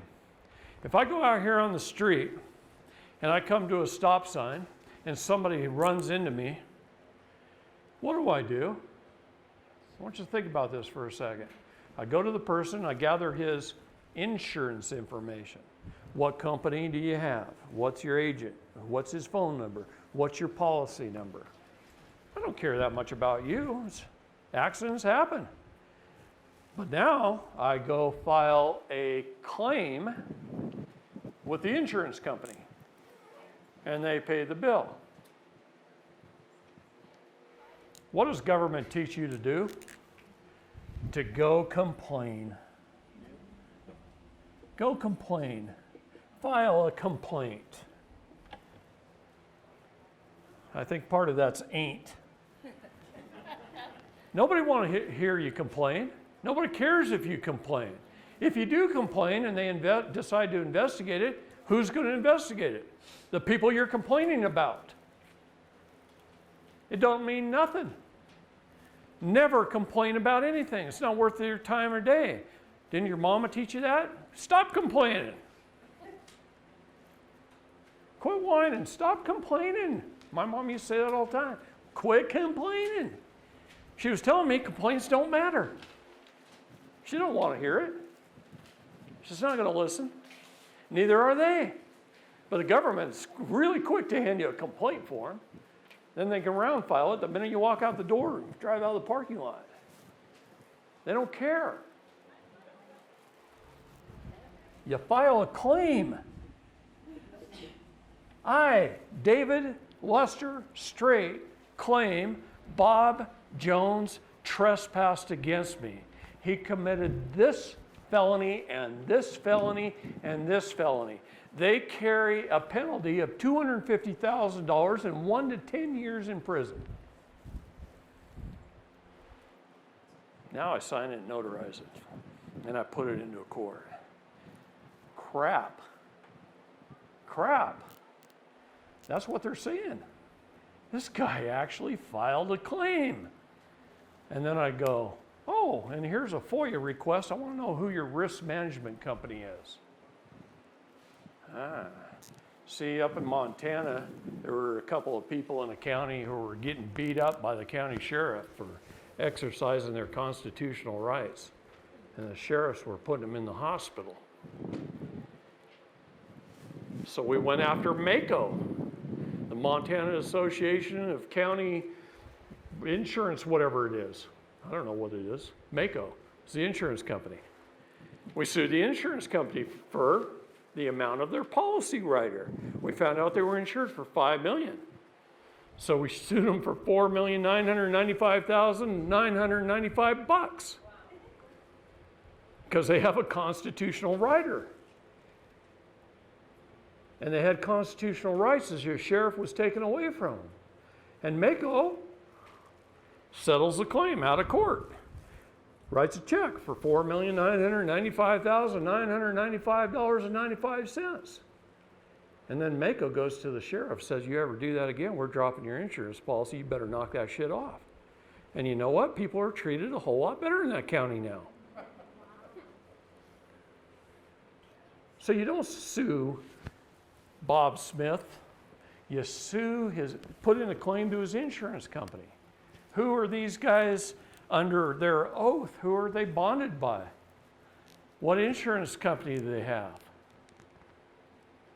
Every one of these municipalities are bonded and insured. You know, the Supreme Court of the state of Arizona has a $3.5 million liability policy, and they're behind on their payments 120 days? I know that, because we sued the Supreme Court of the state of Arizona. Utah Department of Transportation has a Dun & Bradstreet number and is a private for-profit corporation. Now, the departments of transportation are actually very, very powerful. Everything in this country is about transportation and shipping of goods and services. Okay? So you'll learn some very valuable lessons about the Department of Transportation. They're required to issue you a Regulation Z plate, and most of them don't even know what one is. In fact, Oregon, on Oregon's website, when you type in Regulation Z plate, it says you can get them here, here, and here. What is the Regulation Z? Hold on a minute. Don't get ahead of me. All right. It says you can get them here, here, and here. So I called here. Talked to a gal that had been there 35 years. She'd never heard of one, never sold one. Nobody had ever asked for one. So I went to the next one.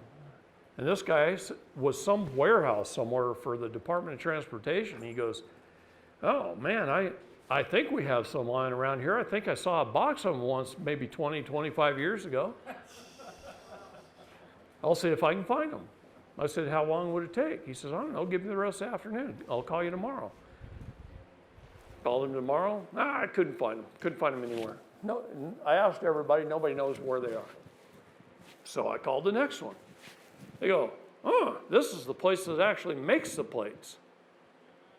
I think we have a machine that makes it. We might even have some of the metal that makes them. I can't find any on the shelves, but the machine's sitting in the back corner. I'll go see if we can run it. They didn't even know how to fire it up. They hadn't sold one in 35 years. Nobody in Oregon had asked for a Regulation Z plate in over 35 years. Remember when I told you at the beginning all things are banking in this country? Regulation Z under the banking laws say they must provide you with a republic form of government under Regulation Z. So to travel freely upon the roadways, they're supposed to be able to issue you a Regulation Z plate to put on your car.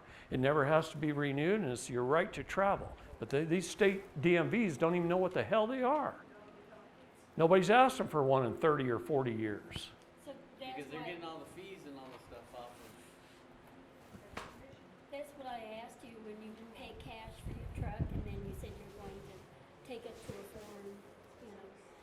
Well, then once I've got the MSO in my hand, I don't have to do anything. They But you can't tell have me to what have to. a license. No, I don't. I could fly the civil flag of peace on the front of my truck. I don't need a plate as long as I own it. You only need a plate because the state owns it. The state has your MSO. What about someone who's own on their car? How do you get the DMSO for that? You can't do it on a used car either because the state has it somewhere, unless under the salvage maritime laws. What's the MSO stand for? Manufacturer's statement of origin. Go have fun. Go hold your public servants accountable. It really does get to be fun, by the way. Once you know what I'm teaching you here, and you know how to solve these issues, man, they're just going, oh crap. Not him Because all again. they are really is paper pushers. Oh yeah, Ken Cromer's bishop tried to get the federal court involved. Federal court looked at the land patent and said, sorry. Not even the federal government can override a land patent. A president of the United States signed the land patent to his successors and or assigns forever.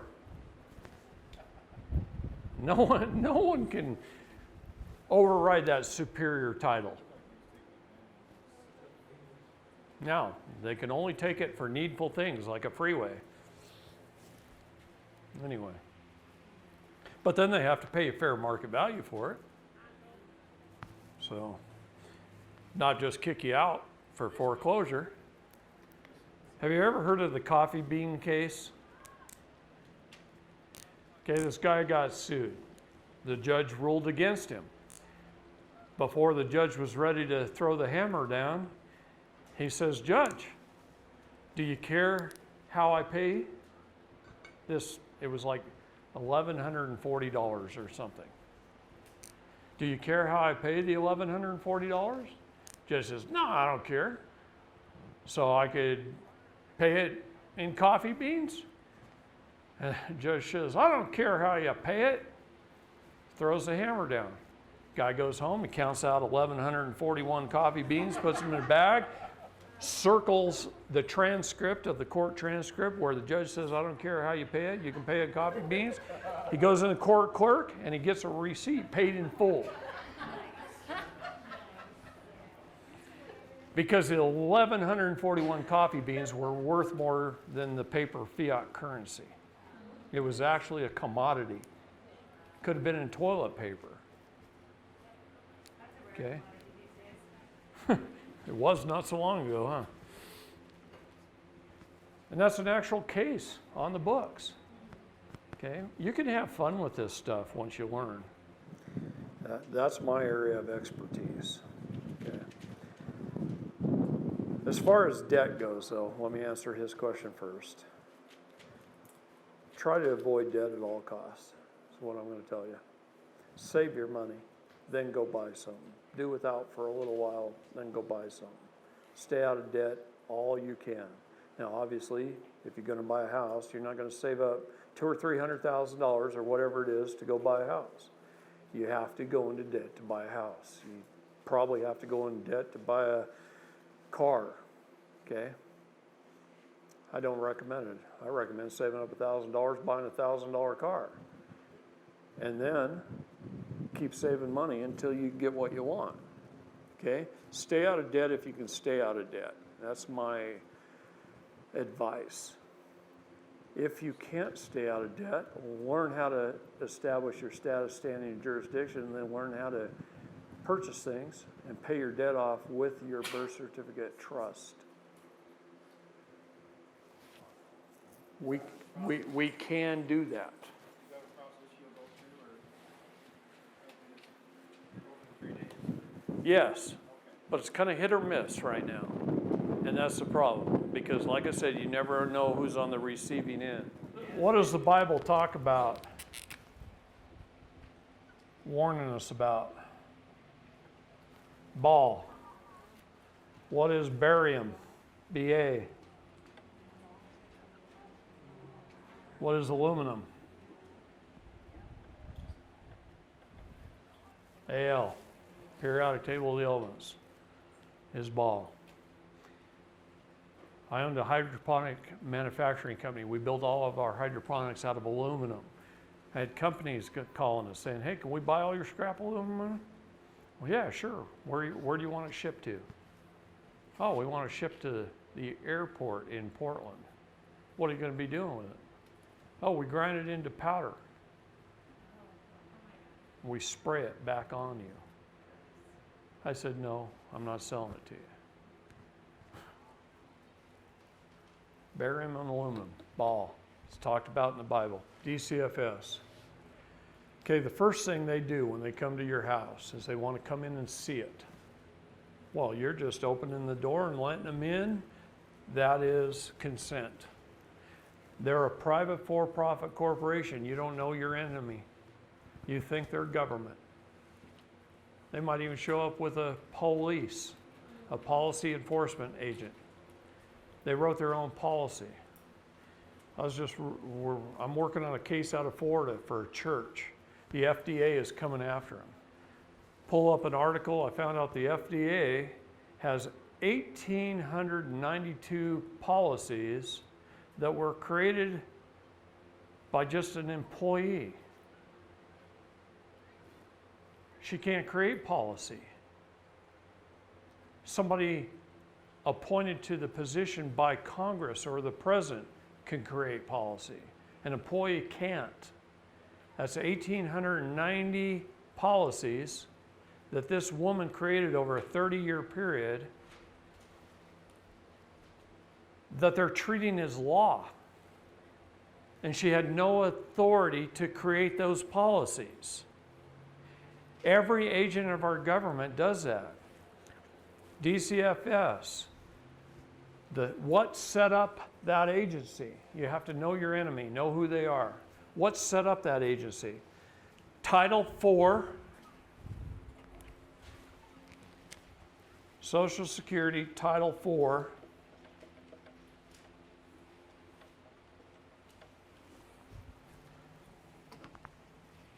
and ASFA. These two things created that agency. DCFS or CPS or whatever your state wants to call it. What's asthma? Yeah, well, let's just call it Child Protective Services. Every state calls it something different. ASFA, American Safe Families Act. These two acts of Congress created that agency. In both acts of Congress, it says that they cannot take a child away from a parent unless the parent gave their consent or the parent has been tried and found guilty by proper due process of law of a felony. And if they take a child from a parent, they must search for a relative to place it with first, and then if no relative steps up to the plate, they can adopt it out to a foster home. So both things that set up that agency, this is how they get paid, by the way, it's Title IV, says they can't take your child. Yet they do, based on your consent. The minute you let them in the door, the minute you sign a family plan, they do it off of accusations. It could have been a neighbor called them and said your kid was out in the sun too long. Well, here's the reason. CPS is a private for-profit agency. Every child is worth, and this is going to kill you,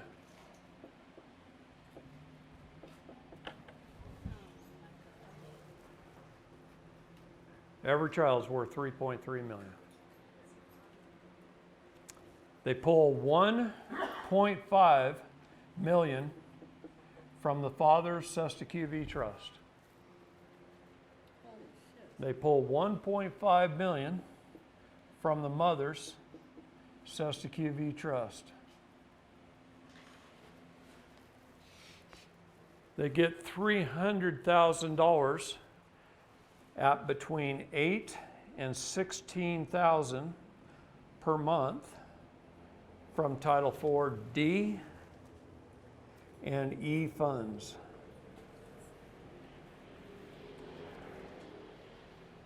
If they adopt them out, the United States government pays them a $40,000 bonus.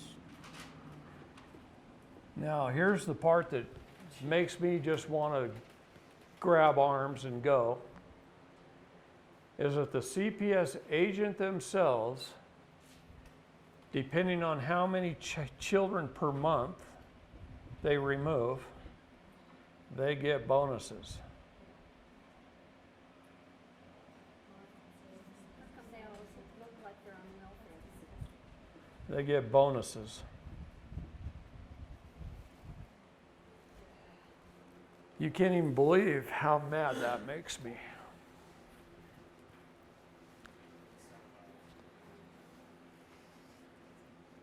Is that why kids are moved through the Child Protective Services system? Out of the 800,000 children trafficked a year in the United States, 86% come through those agencies. The balance are just taken off the street.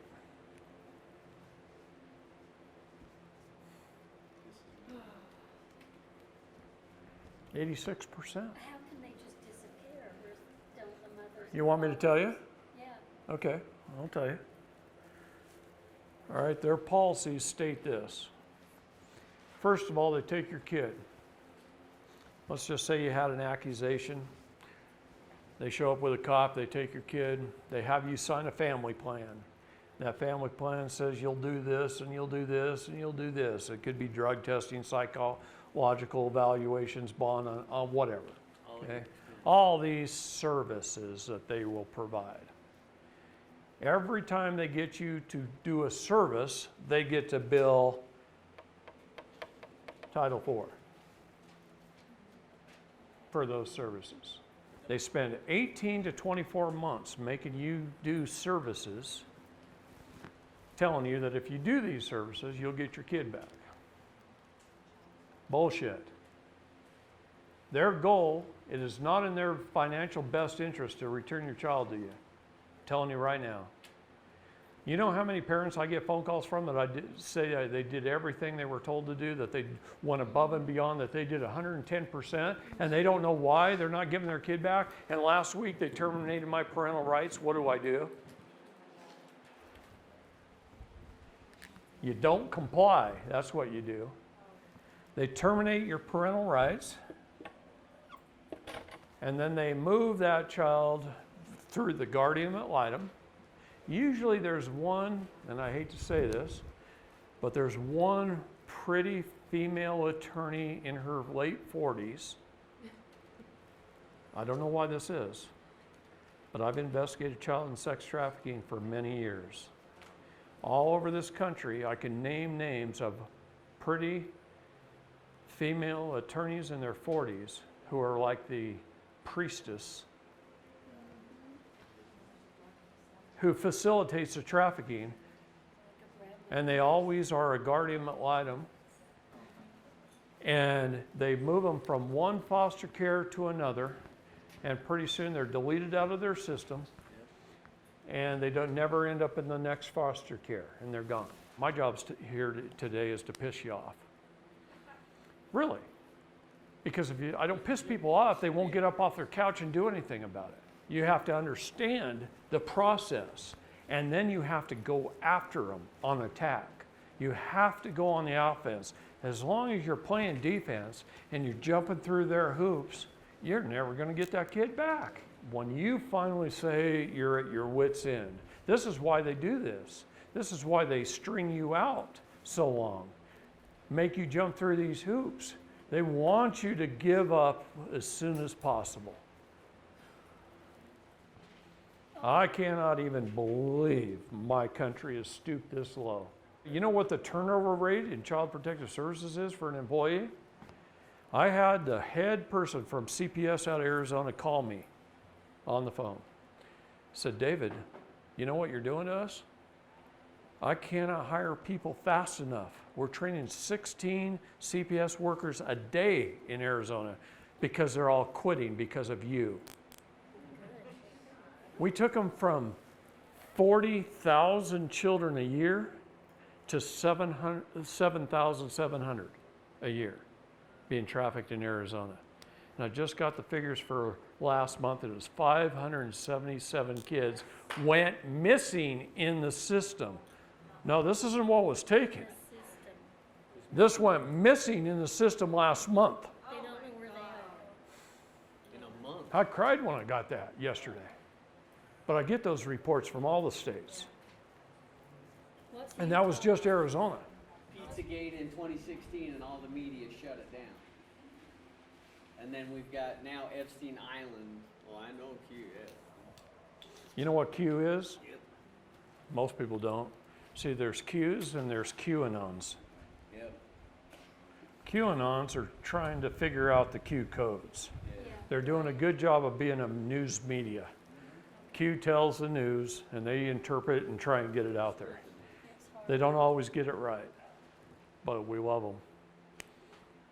Q is led by the President of the United States and it's all our groups of military intelligence with the DOD. It's also another agency as well. Out of Virginia. Well, that's where all the military intelligence are, pretty much. I was told And yes, that, out of Virginia. I was told that Most of the QAnons don't even know who Q is. Q is a group of people. If you took a circle and you built the Great Wall of China right down through the middle of it, you could write the name of every organization on earth in that circle. You could write the military, any branch of it. You could write the DOD itself. You could write the White House, the administrative branch, the judicial branch. You could write the CIA in there. You could write the Mormon Church, the Catholic Church, the Protestant Church, the Baptist Church. You could write any organization on earth in there. You could write Google and Apple and Verizon. No, they're over here, all but. Black hats, white hats. What I'm saying, yeah, there's black hats and white hats. There's good and bad. There's Within righteousness and evil. Okay? All right. Now, in saying that, in this whole child trafficking stuff, I was turning in evidence to General Valley and Milley and others. I work with Special Operations Command. I work with Coronado. And turning in this evidence. And then wow, some stuff I'm turning in gets dealt with, and some stuff is like I threw it into a trash can or into the black hole. So we had to figure out which side of the fence they were on. Am I handing the information to the bad guys? Yeah, I was for a while. Some of it was getting handed to the bad guys. Because sometimes when you walk through the door, you don't always know who's going to come see you. Now we're more careful about that. You can't serve two masters. What is legal is not lawful. And they represent what's legal. That's unjust. It's unrighteous. It's the undoing of God's laws. How can they serve two masters? How can they undo God's laws and propose to follow God's laws? They can't do both. William Barr wants to tear up his bar card. William Barr wants to bring down the bar. He wants to get back to the rule of law. That's what he wants. Okay?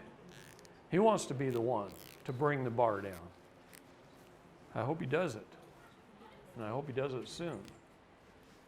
Because literally, that's who we, the people, have been at war with for a long time because of Justin's story. They control everything, every corporation. They control it all. Every form you fill out. Implicate you more. This is why I don't like government forms. I try not to fill out any government forms. Sometimes I'll take the government forms off the court's website and I'll make them into my own, and I'll take out all the boxes and all the lines and I'll just make it into my own. And then I submit it, and guess what? They take it. But attorneys write things to remove the liability from whoever they're writing it for and place it upon whoever's signing it. Okay? Now, that's the main reason they don't bring Child Protective Services down. It is a huge income producer. $3.3 million per child, 800,000 children a year. That's just the ones that are trafficked. Everything evil mirrors everything that's righteousness. Yes. So whatever they're committing, the evil, or doing, they try and mirror that back upon the innocent. Yes. So it's not them, it's you doing it. And then they look I know like of they're the right. I know of 2 police officers right here in Utah that are sitting in jail for molesting their own children, and they didn't molest their children. I guarantee they are innocent and didn't do it. But because they ran into a satanic cult and they started to bringing it out and turning it in to the wrong people, they got charged. And they're in jail right now. And they were just young cops who didn't know any better. All they did when the time they were little was wanted to grow up and serve and protect the people. And then they got into it and found out how evil it truly was. And then they started speaking out about it. And then they were persecuted. They persecute the righteous. And that's, Let's look at some current events. Look at Beirut, Lebanon, right? I call that. Okay. What happened there? Does anybody know exactly what happened there? In Lebanon, in Beirut. A bomb. Yeah, it was a targeted attack with advanced technology that we're not supposed to have yet. No, it wasn't. Okay, tell us. But you're close.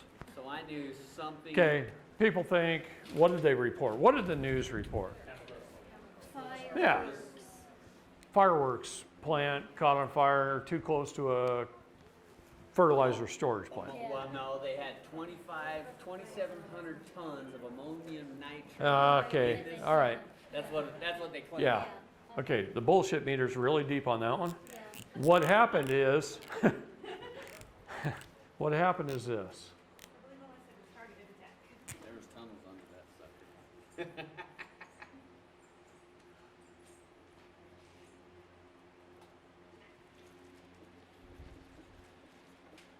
Evergreen, yeah. Hillary Clinton. Evergreen's a shipping company. Hillary Rodham Clinton. See, when we remove the politics, the right, the left, and we start to look at the Right. evil, Yeah. George Bush was evil, Hillary Rodham Clinton's evil, Obama's evil, you start to really recognize that these are big corporations doing some very, very, very evil stuff. I'm not going to write the name down here. These are 3 cargo container companies that we've identified as child trafficking companies. One is owned by Hillary Rodham Clinton's foundation. One is owned by Paul Pelosi, Nancy's husband. That's, Okay, so we went into Pier 45 in San Francisco and we burned it to the ground When was this? a couple months ago. Okay, in Beirut, in Hong Kong, at the fires in Brussels at the World Trade Center, several other big major fires that have happened in the last couple of weeks. We've been taking out evergreen all over the world. nice. So what In is Beirut, What is Evergreen? It's just like a big cargo big- container big- company, big shipping ship that carries containers. big Okay. shipping containers. Okay, we've been taking evergreen out all over the world. So in Beirut, since we train Mossad, Israeli military industries, we sent them into the tunnels to rescue all the children under about 2.5 square block area. They even had an underground hospital, underground dormitory, underground everything. Lots of children under there. And we sent them in, and they came out, and they lit the place on fire, and that's why you saw smoke long before the missiles hit. It was on fire. It's pretty hard to burn down concrete and steel. It's real hard to burn it. So anyway, they spread some stuff around in there, and they lit it on fire to cause a smoke screen, because if you remember how that sat, you had that kind of island, and you had 3 buildings like this, and then you had a big glass building like this, and most of town is over here. This building was designed to stop the blast, right? What's that? Are they silos? Grain silos or something? No, these are concrete They're structures. structures, okay? They're filled with evergreen shipping containers, and underneath is child trafficking tunnels all over underneath. I knew that. They'll lead clear into the city, mainly led into this building, so the trucks can back up over here and pick them up. Okay? So they went in there, they rescued the kids, they set the building on fire, And then a missile. and then our military estimates engineering. Depending on the width of the concrete wall, how much steel reinforcement rebar they think is inside the wall, how many shipping containers around the outside of the wall, they try and estimate what size bomb to throw in there to take that out. They don't care if this building hits, they're trafficking them out of that building too. So they didn't care if that one blew up either. But this is what they were after.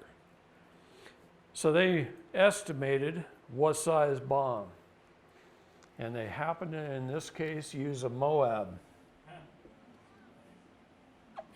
A mother of all bombs. And it boom. Well, in between the time intelligence went in and located the kids and planned the mission, and the mission took place, some containers had been moved. A couple other things they underestimated is the construction quality of those buildings. Over in the Middle East, not always is a building built up to our standards. So it had a little less rebar, a little wider spaced, a little more porous concrete. And so when that bomb went in, it blew a little bit harder than they expected it to. Nevertheless, it did its job, and it left a crater that opened up the tunnels, and then people could, the news media could look down in there and go, there's a whole bunch of tunnels. Now they crawl under the tunnels, they find the dormitories, they find the medical facilities, they find all this stuff, and they'll know exactly why.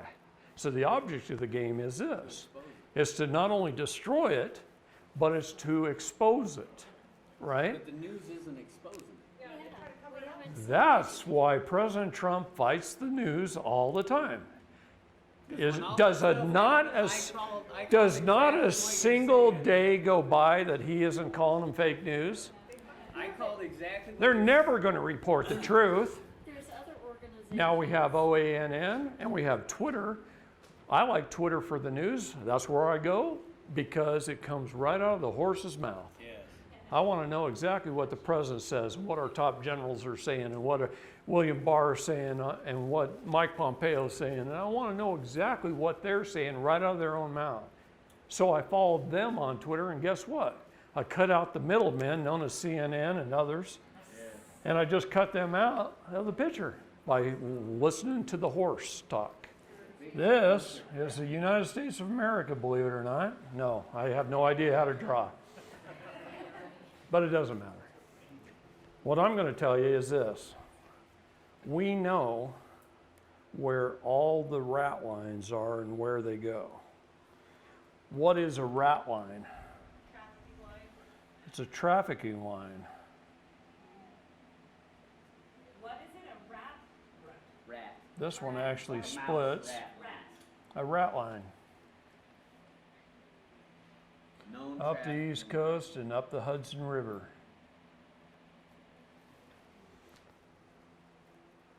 There's actually 5 main trafficking lines. This one kind of goes mainly actually from Louisiana, Alabama, so Florida's like that. Right in here, there's another one that goes up. There's 5 trafficking lines in the United States, rat lines.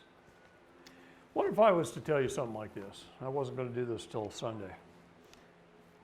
But what if I was to tell you that there is an attorney who has an office in Poughkeepsie, New York, and an office in Bellevue, Washington. Same attorney. And he's partnered with an attorney out of Bellevue and an attorney out of here. And what if I told you that out of this office, he created over 100 corporations to traffic children? I'm talking about entertainment companies that take pictures, lodging companies, short and long distance trucking companies, even an airline that's stationed at Boeing Field, offering companies. You have to have all elements of trafficking. So you have to have transportation, logistics, offerings, okay? 5x5 entertainment, Wild Child Entertainment. Corporations like that, he's set up. What if I told you he set them up under mostly aliases names, but we have the real names too? What if I told you he set them up for people who are police officers, county commissioners, and judges? I'd believe it. Okay? I read Franklin Cover Up. Now, what if I told you the same attorney in the state of New York owns 17 child protective services agencies in the state of New York? And he also owns 17 family courts. He owns the Spafford Center, which traffics children to Jerusalem and the United Kingdom. What if I told you I had pictures of 2 American boys with a Hezbollah boy over in Jerusalem carrying AK-47s, and one's 7 and one's 11. And I know where family they came from here in America.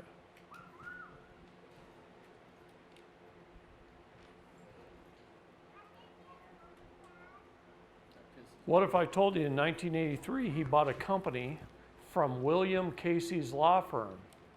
The DOD guy is going to start scribbling here when I mention names. I'm serious. William Casey. Who was William Casey? Head of He was the head of the OSS before it became the CIA. He was our first CIA director, and then he ran the SEC. Securities and Exchange Commission? Yes. And helped They're stacked deep. set up our whole birth certificate fraud thing. He also started the Spafford Center under a different name back in the 30s. And he died in 1975. And in 1983, this attorney bought it from Casey's law firm. It's a corporation sole. Does anybody know what a corporation sole is? No, what's that? It's a corporation that started so old that is grandfathered into under all laws. It's a powerful corporation. A corporation sole. It was owned by William Casey. Wasn't Casey murdered? Or no? I wish he was. Anyway, and he can take children out of New York City or any other county that he has one of his 17 agencies. He can show up at your house with a cop, kick in your door. His CPS agents take a kid, jump you through a bunch of parental hoops, terminate your parental rights through his own judges and his own guardian ad litems and his own, and he's licensed by the state to do business. He's protected under the commerce laws. He's sanctioned by the state. When you run his name of his family services companies on Google, they come up higher than the actual state of New York's family services in the search engines. Because it's paying to have that. So if you're going to turn somebody into CPS and you Google it, good chance you're turning into a guy who set up hundreds of pedophile companies. Because they do protect each other. Now, what do you think about that? Makes you want to stop being a teacher and grab a firearm and go start killing heads, right? This is how I feel about it, because I keep gathering the evidence, keep turning it in. What if I told you I tie that man in as the head of the tree, and evidence branching off him is what put Weinstein and Epstein in jail? They're just small peas in the pot. They're just billionaires. See, it's easy to take down the bottom level. We're advanced anyway, we all know this stuff. It's prolific.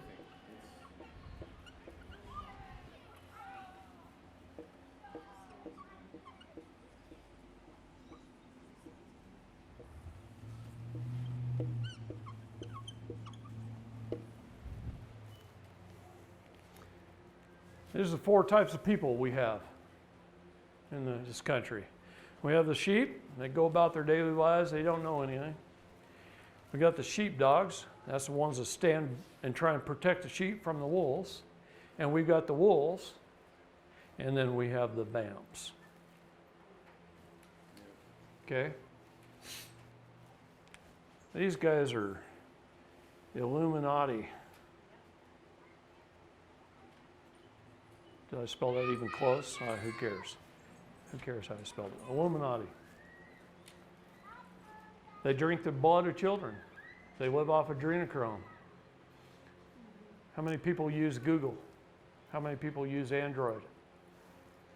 And you know you support child trafficking? No.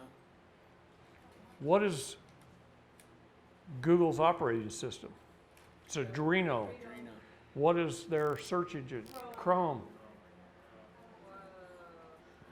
How about Verizon? Who has Verizon?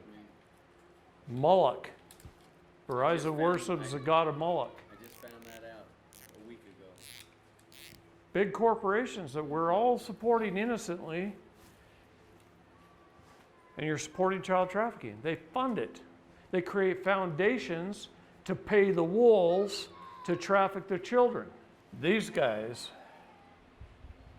are more numerous than you think. Many, many, many of them. Military corporate Hollywood. Bigger than Hollywood. It's bigger than that. I've heard that they've got armies Oh yeah, ready to, protectorates.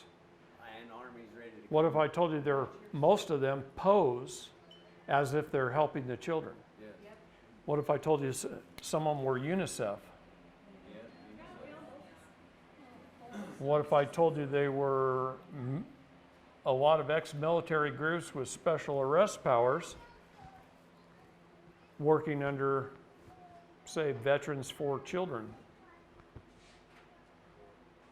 So that's what I heard just recently. and they're protecting the Illuminati and the vampires? Just recently, I'd read that they've got all these And- ex-military. And what if I told you that they put a price on the head of people like Tim Holmseth and me and others? Yes. Many, many, many vamps. But here's the group I want to talk about right now.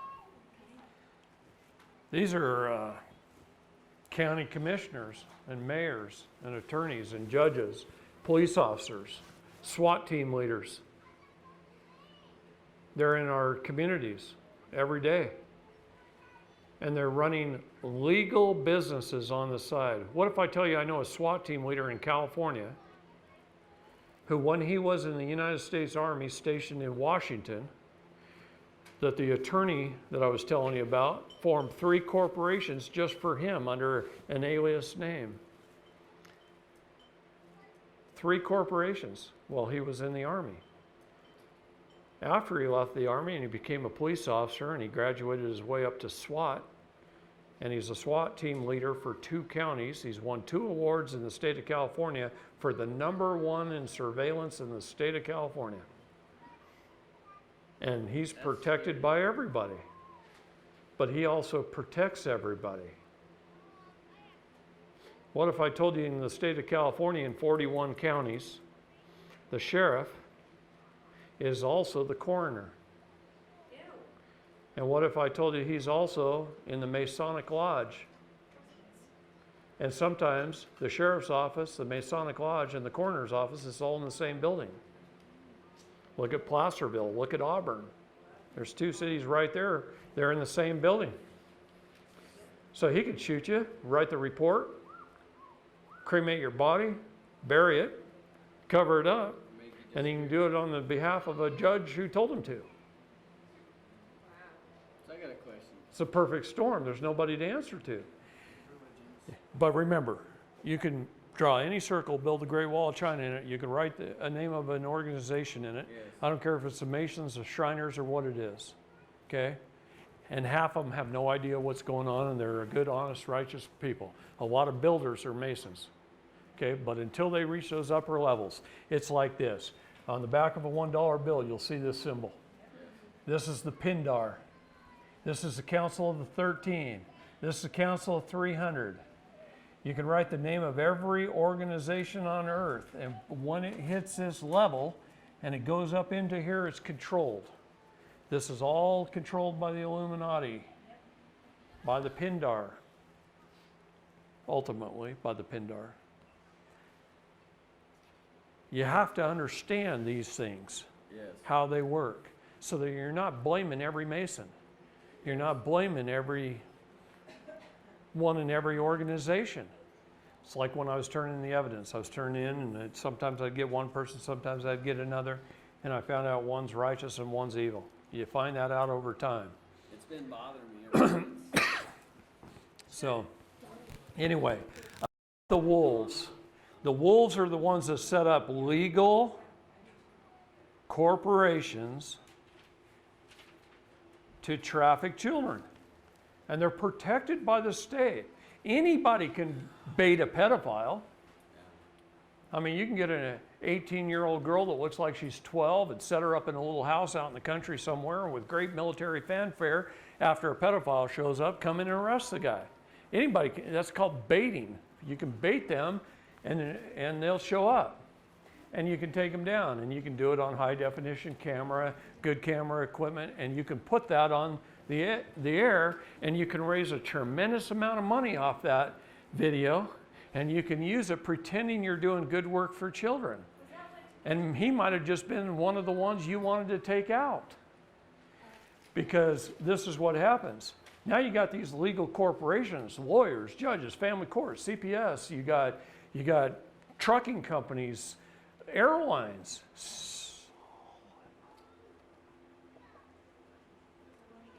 Solimar Airways, based out of Boeing Field, was set up by J. Scott Greer, the attorney I was telling you about, in New York and Bellevue. A legal airline, but it flies cargo. Evergreen, a legal corporation. The state can't interfere in commerce. Title 15, it protects them just as well as it was. I was telling you how to protect yourself. Yeah. So the king. You think I learned this just by? The state can't step in and do anything about it. No. No, they set up legal corporations to do this. And they do it under an alias name. So let's just say they set up a short distance trucking company, and you see a bunch of these little 20-foot trucks with the roll-up doors, right? For local, right?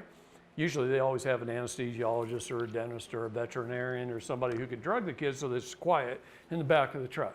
But let's say they didn't give them enough drugs and the kids are yelling and screaming. They come up to a stoplight next to a cop car, and the cop car hears all the screaming kids from the back of this truck. He pulls the truck over. Well, what the attorney did is he goes in and he sets up 4 or 5 of those companies, and they do something like this: JRE1, JRE2, JRE5, JRE7, JRE9. And they set up all these trucking companies, but they only use one at a time. So a truck gets caught, Then it switches to the next one. the driver's the fall guy, he goes to jail. They just changed the magnetic sign on the door to JRE2. Does the driver even know? Sometimes not, if they drugged them well enough. A lot of times the driver's sitting in their truck, the car goes low in the back, they hit the side of the car, go ahead, take it to this location. But he becomes a patsy when the cop stops him, and he goes to jail having a couple of kids in the back, and they just do it again, and do it again, and do it again. And then their long distance trucking company is based out of Missouri, operates on all coasts. Different, yeah. Whole different company. They set up logistics companies, and some lady sitting at a desk lining up the loads. She's just getting calls from people telling them, I need a load picked up here and dropped off here. She's just organizing it all. She's a logistics company. She's a She may not even know what the hell she's she's a compartmentalized legal idiot set up by the vampires. So does she know or not? No? Maybe not. doing. She's just moving freight. That's all she's doing. Yeah. So there are a whole bunch of legal corporations under the wolves, protected by the United States Code. They can't interfere in commerce. They're CPS agents. So how do we shut them down? They're family courts. How do you shut them down? You have to prove all elements of child trafficking. This is why I love our president right here. If for no other reason, here's why I love him. He made child and sex trafficking an international crime, so it falls under the UCMJ instead of the DOJ. Now what's the UCM? So now I can turn the evidence in instead of to sometimes the FBI, who covers up crimes for the deep state, and I can turn it into the military, and hopefully I get an honest military who's on the right side of the wall.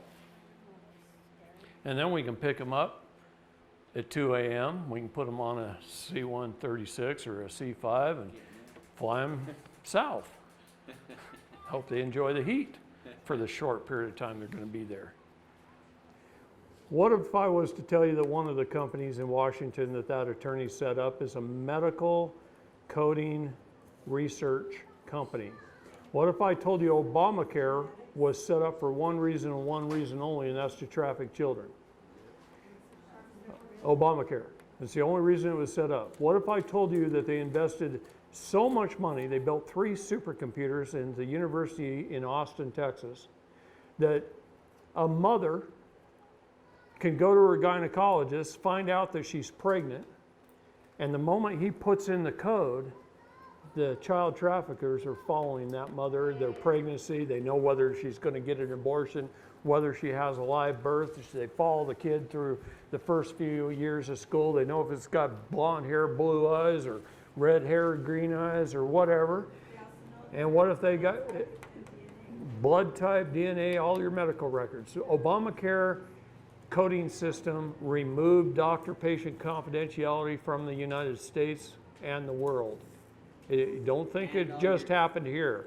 It happened all over the world in every United Nations country when that was passed. And all your hip. We started it. So it's a 5-digit coding system with over 80,000 codes. We call it medical kidnapping in this country. I have parents that have walked into Phoenix Children's Hospital, and they can be up there talking to their doctor. Their doctor writes stuff down in his notes. He hands it to the medical coding expert in his office. She takes it, she puts it in the computer. CPS and the Superior Court of Arizona leases space in the basement of the hospital. A red flag pops up on the CPS agent's computer down there. She has every medical record, the home address, the parent's name, everything. She can cut, paste, put it on her documents, an order to remove, walk it next door to the judge, have him sign it, get in the elevator, be upstairs within 5 minutes taking the child. On what ground? Whatever they want to think Whatever up. medical Yeah, I heard they lease space in every hospital. they do. What? Every hospital. Yeah, every hospital. The has courts CPS. and CPS, every major hospital in the United States, they lease space. But let me tell you something. I'll tell you what they've told me. They told me all the evidence that we've turned in the last 3 years, it could take the military as long as 10 years just to take care of it. There's not enough people to even take care of it. What if there were? Sweetheart, I'm going to tell you there is. And we have a lot of help right now. And we haven't had that help for that long. And I don't really want to talk too much about it, except one-on-one in private maybe. I'll show you some things. Okay? But we have a lot of help right now. I always knew there was good and evil. I always knew that when people rise into a position of power, a lot of times they get very corrupted and they start committing the 7 deadly sins, and then Satan takes over. But what I didn't know until maybe 5 or 10 years ago is that the whole world revolves around child and human trafficking. Think about what I told you about our birth certificates. We're being bought and sold legally to fund governments all over the world. This is why they can afford to be so bloated, to have agencies. They're only supposed to provide us with 19 essential governmental services and no more. They're providing us with 6,000 and forcing us at gunpoint to pay for it. But they're also using our trafficked selves, our trusts, to fund that. Here's one thing about good and evil, both. They both have to disclose ahead of time. That's the universal nature of law. They have to disclose it. And it's been disclosed for a long time. But we just never noticed. We don't pay attention. That's right. That we didn't know what to No. look for. Plus, it's like a puzzle. Okay? Yeah. They throw away the box top, Yeah. and then they put one piece here and Yeah. one piece here and one piece. And you got to figure out, well, gather up all the pieces, figure out what is a piece, gather up the pieces, and then you got to put it together to see the picture. All right, here's what's happening in China right now. I've been to China 3 times in the last 5 years, 6 years. I've traveled all over China by train, many of the major cities. They're some of the most wonderful people on the face of the planet. They love their families. They think it's a sin for their elderly to die in the hospital. They take care of their kids. They take care of their families. They use the spaces in between the freeways to grow gardens and farm pigs. They barter, they trade, they do many, many things right. And then you've got about 1 million people in the Chinese government who are communists and control a great deal of the money and all the military might. And this 1 million people are communists. There's about 500,000 Muslims, and then you've got all the rest of the people who stood up and declared the fact that they wanted to join the sovereign government of Mongolia. And so the Chinese government used their weather manipulation weapons, and they've been raining down on China and flooding China and all their buildings. They live up here, and this is commercial. So they're flooding out all their commercial. So the people are starving. Their restaurants are flooded. Their grocery stores are flooded.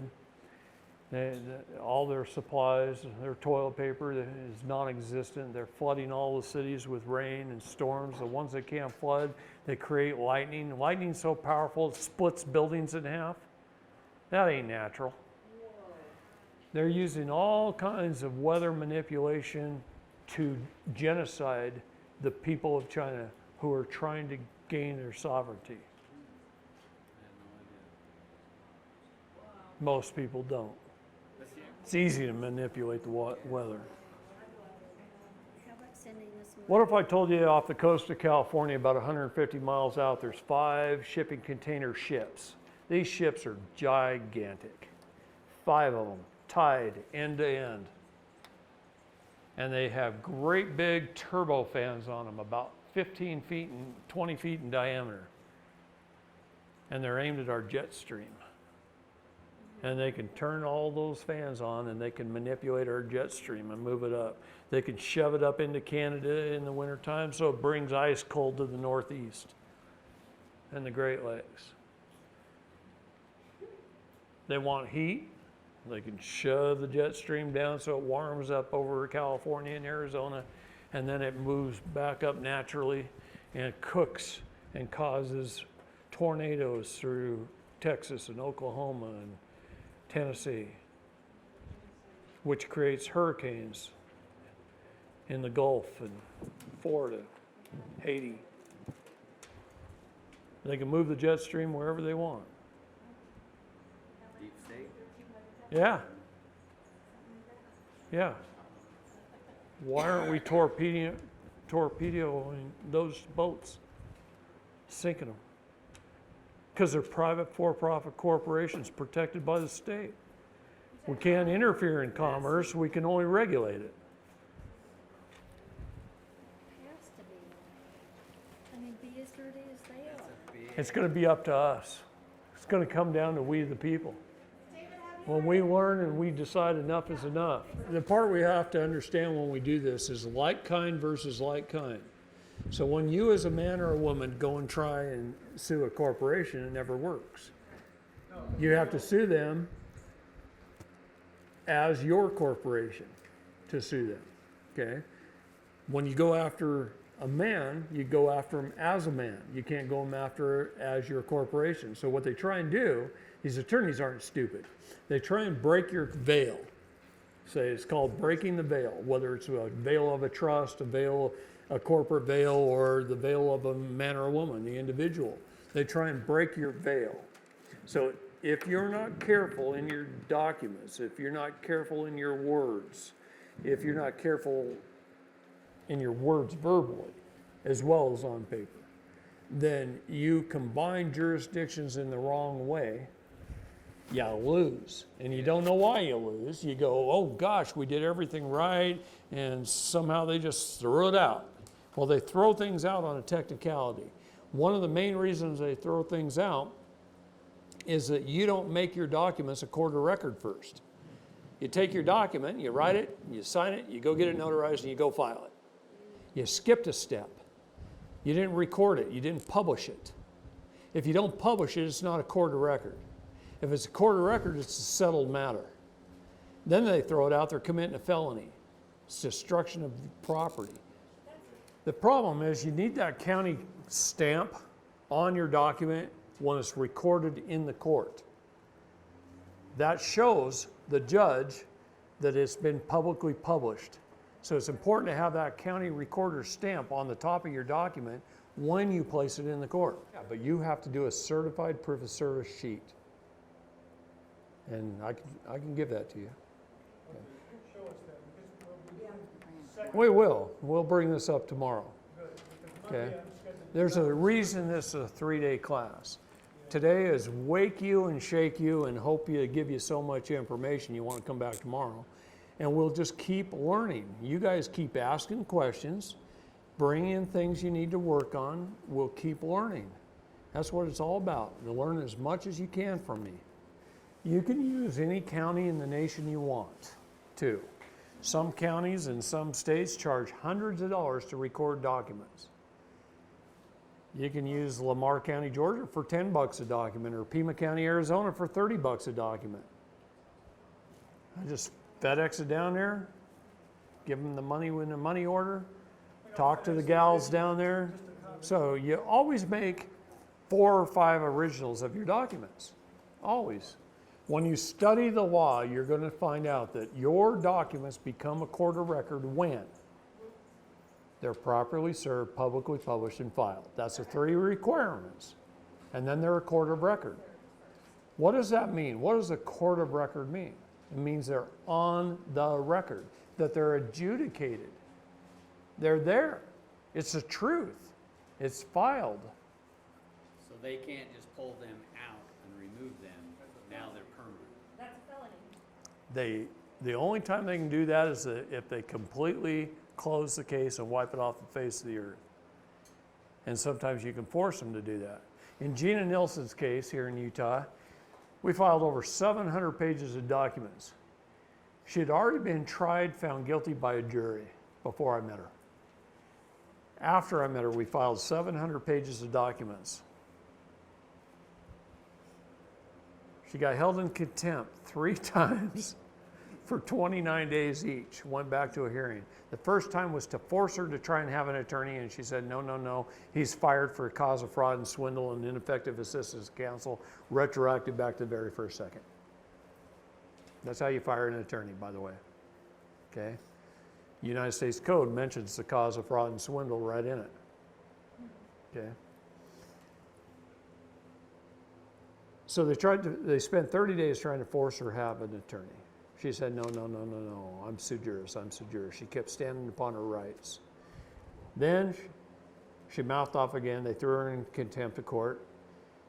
And they spent 29 days showing up at the jail trying to get her to sign a plea deal. And she said, no, I'm not signing anything. I don't have an attorney. I'm not signing anything. They called her back in for a hearing. They threw her in jail for contempt of court, trying to force her to have a psychological evaluation. She said to the psychologist when he came to the jail exactly what I told her to say. Whew, get tired. Exactly what I told her to say. And that is this. I had 13 years of government-controlled curriculum, government-paid-for school system, and I got a certificate of competency called a diploma. Now, Gina also had a degree in psychology from the University of Utah, so she told them that. I had 4 years to get a bachelor's degree in psychology from the University of Utah, and they gave me a certificate of competency called a degree. And then she said, and other than that, I don't answer questions. And so she was deemed competent. And if you're competent and you don't have an attorney to sign on your behalf, and you don't sign on your behalf by taking a plea deal, guess what? They don't have enough signatures to put you in jail. So she walked out of the courtroom and went home. So that's why all those guys are now here. 15 years of her life saved after she had been tried and found guilty by a jury. Well, how about I see you tomorrow? Call it a day. You're welcome.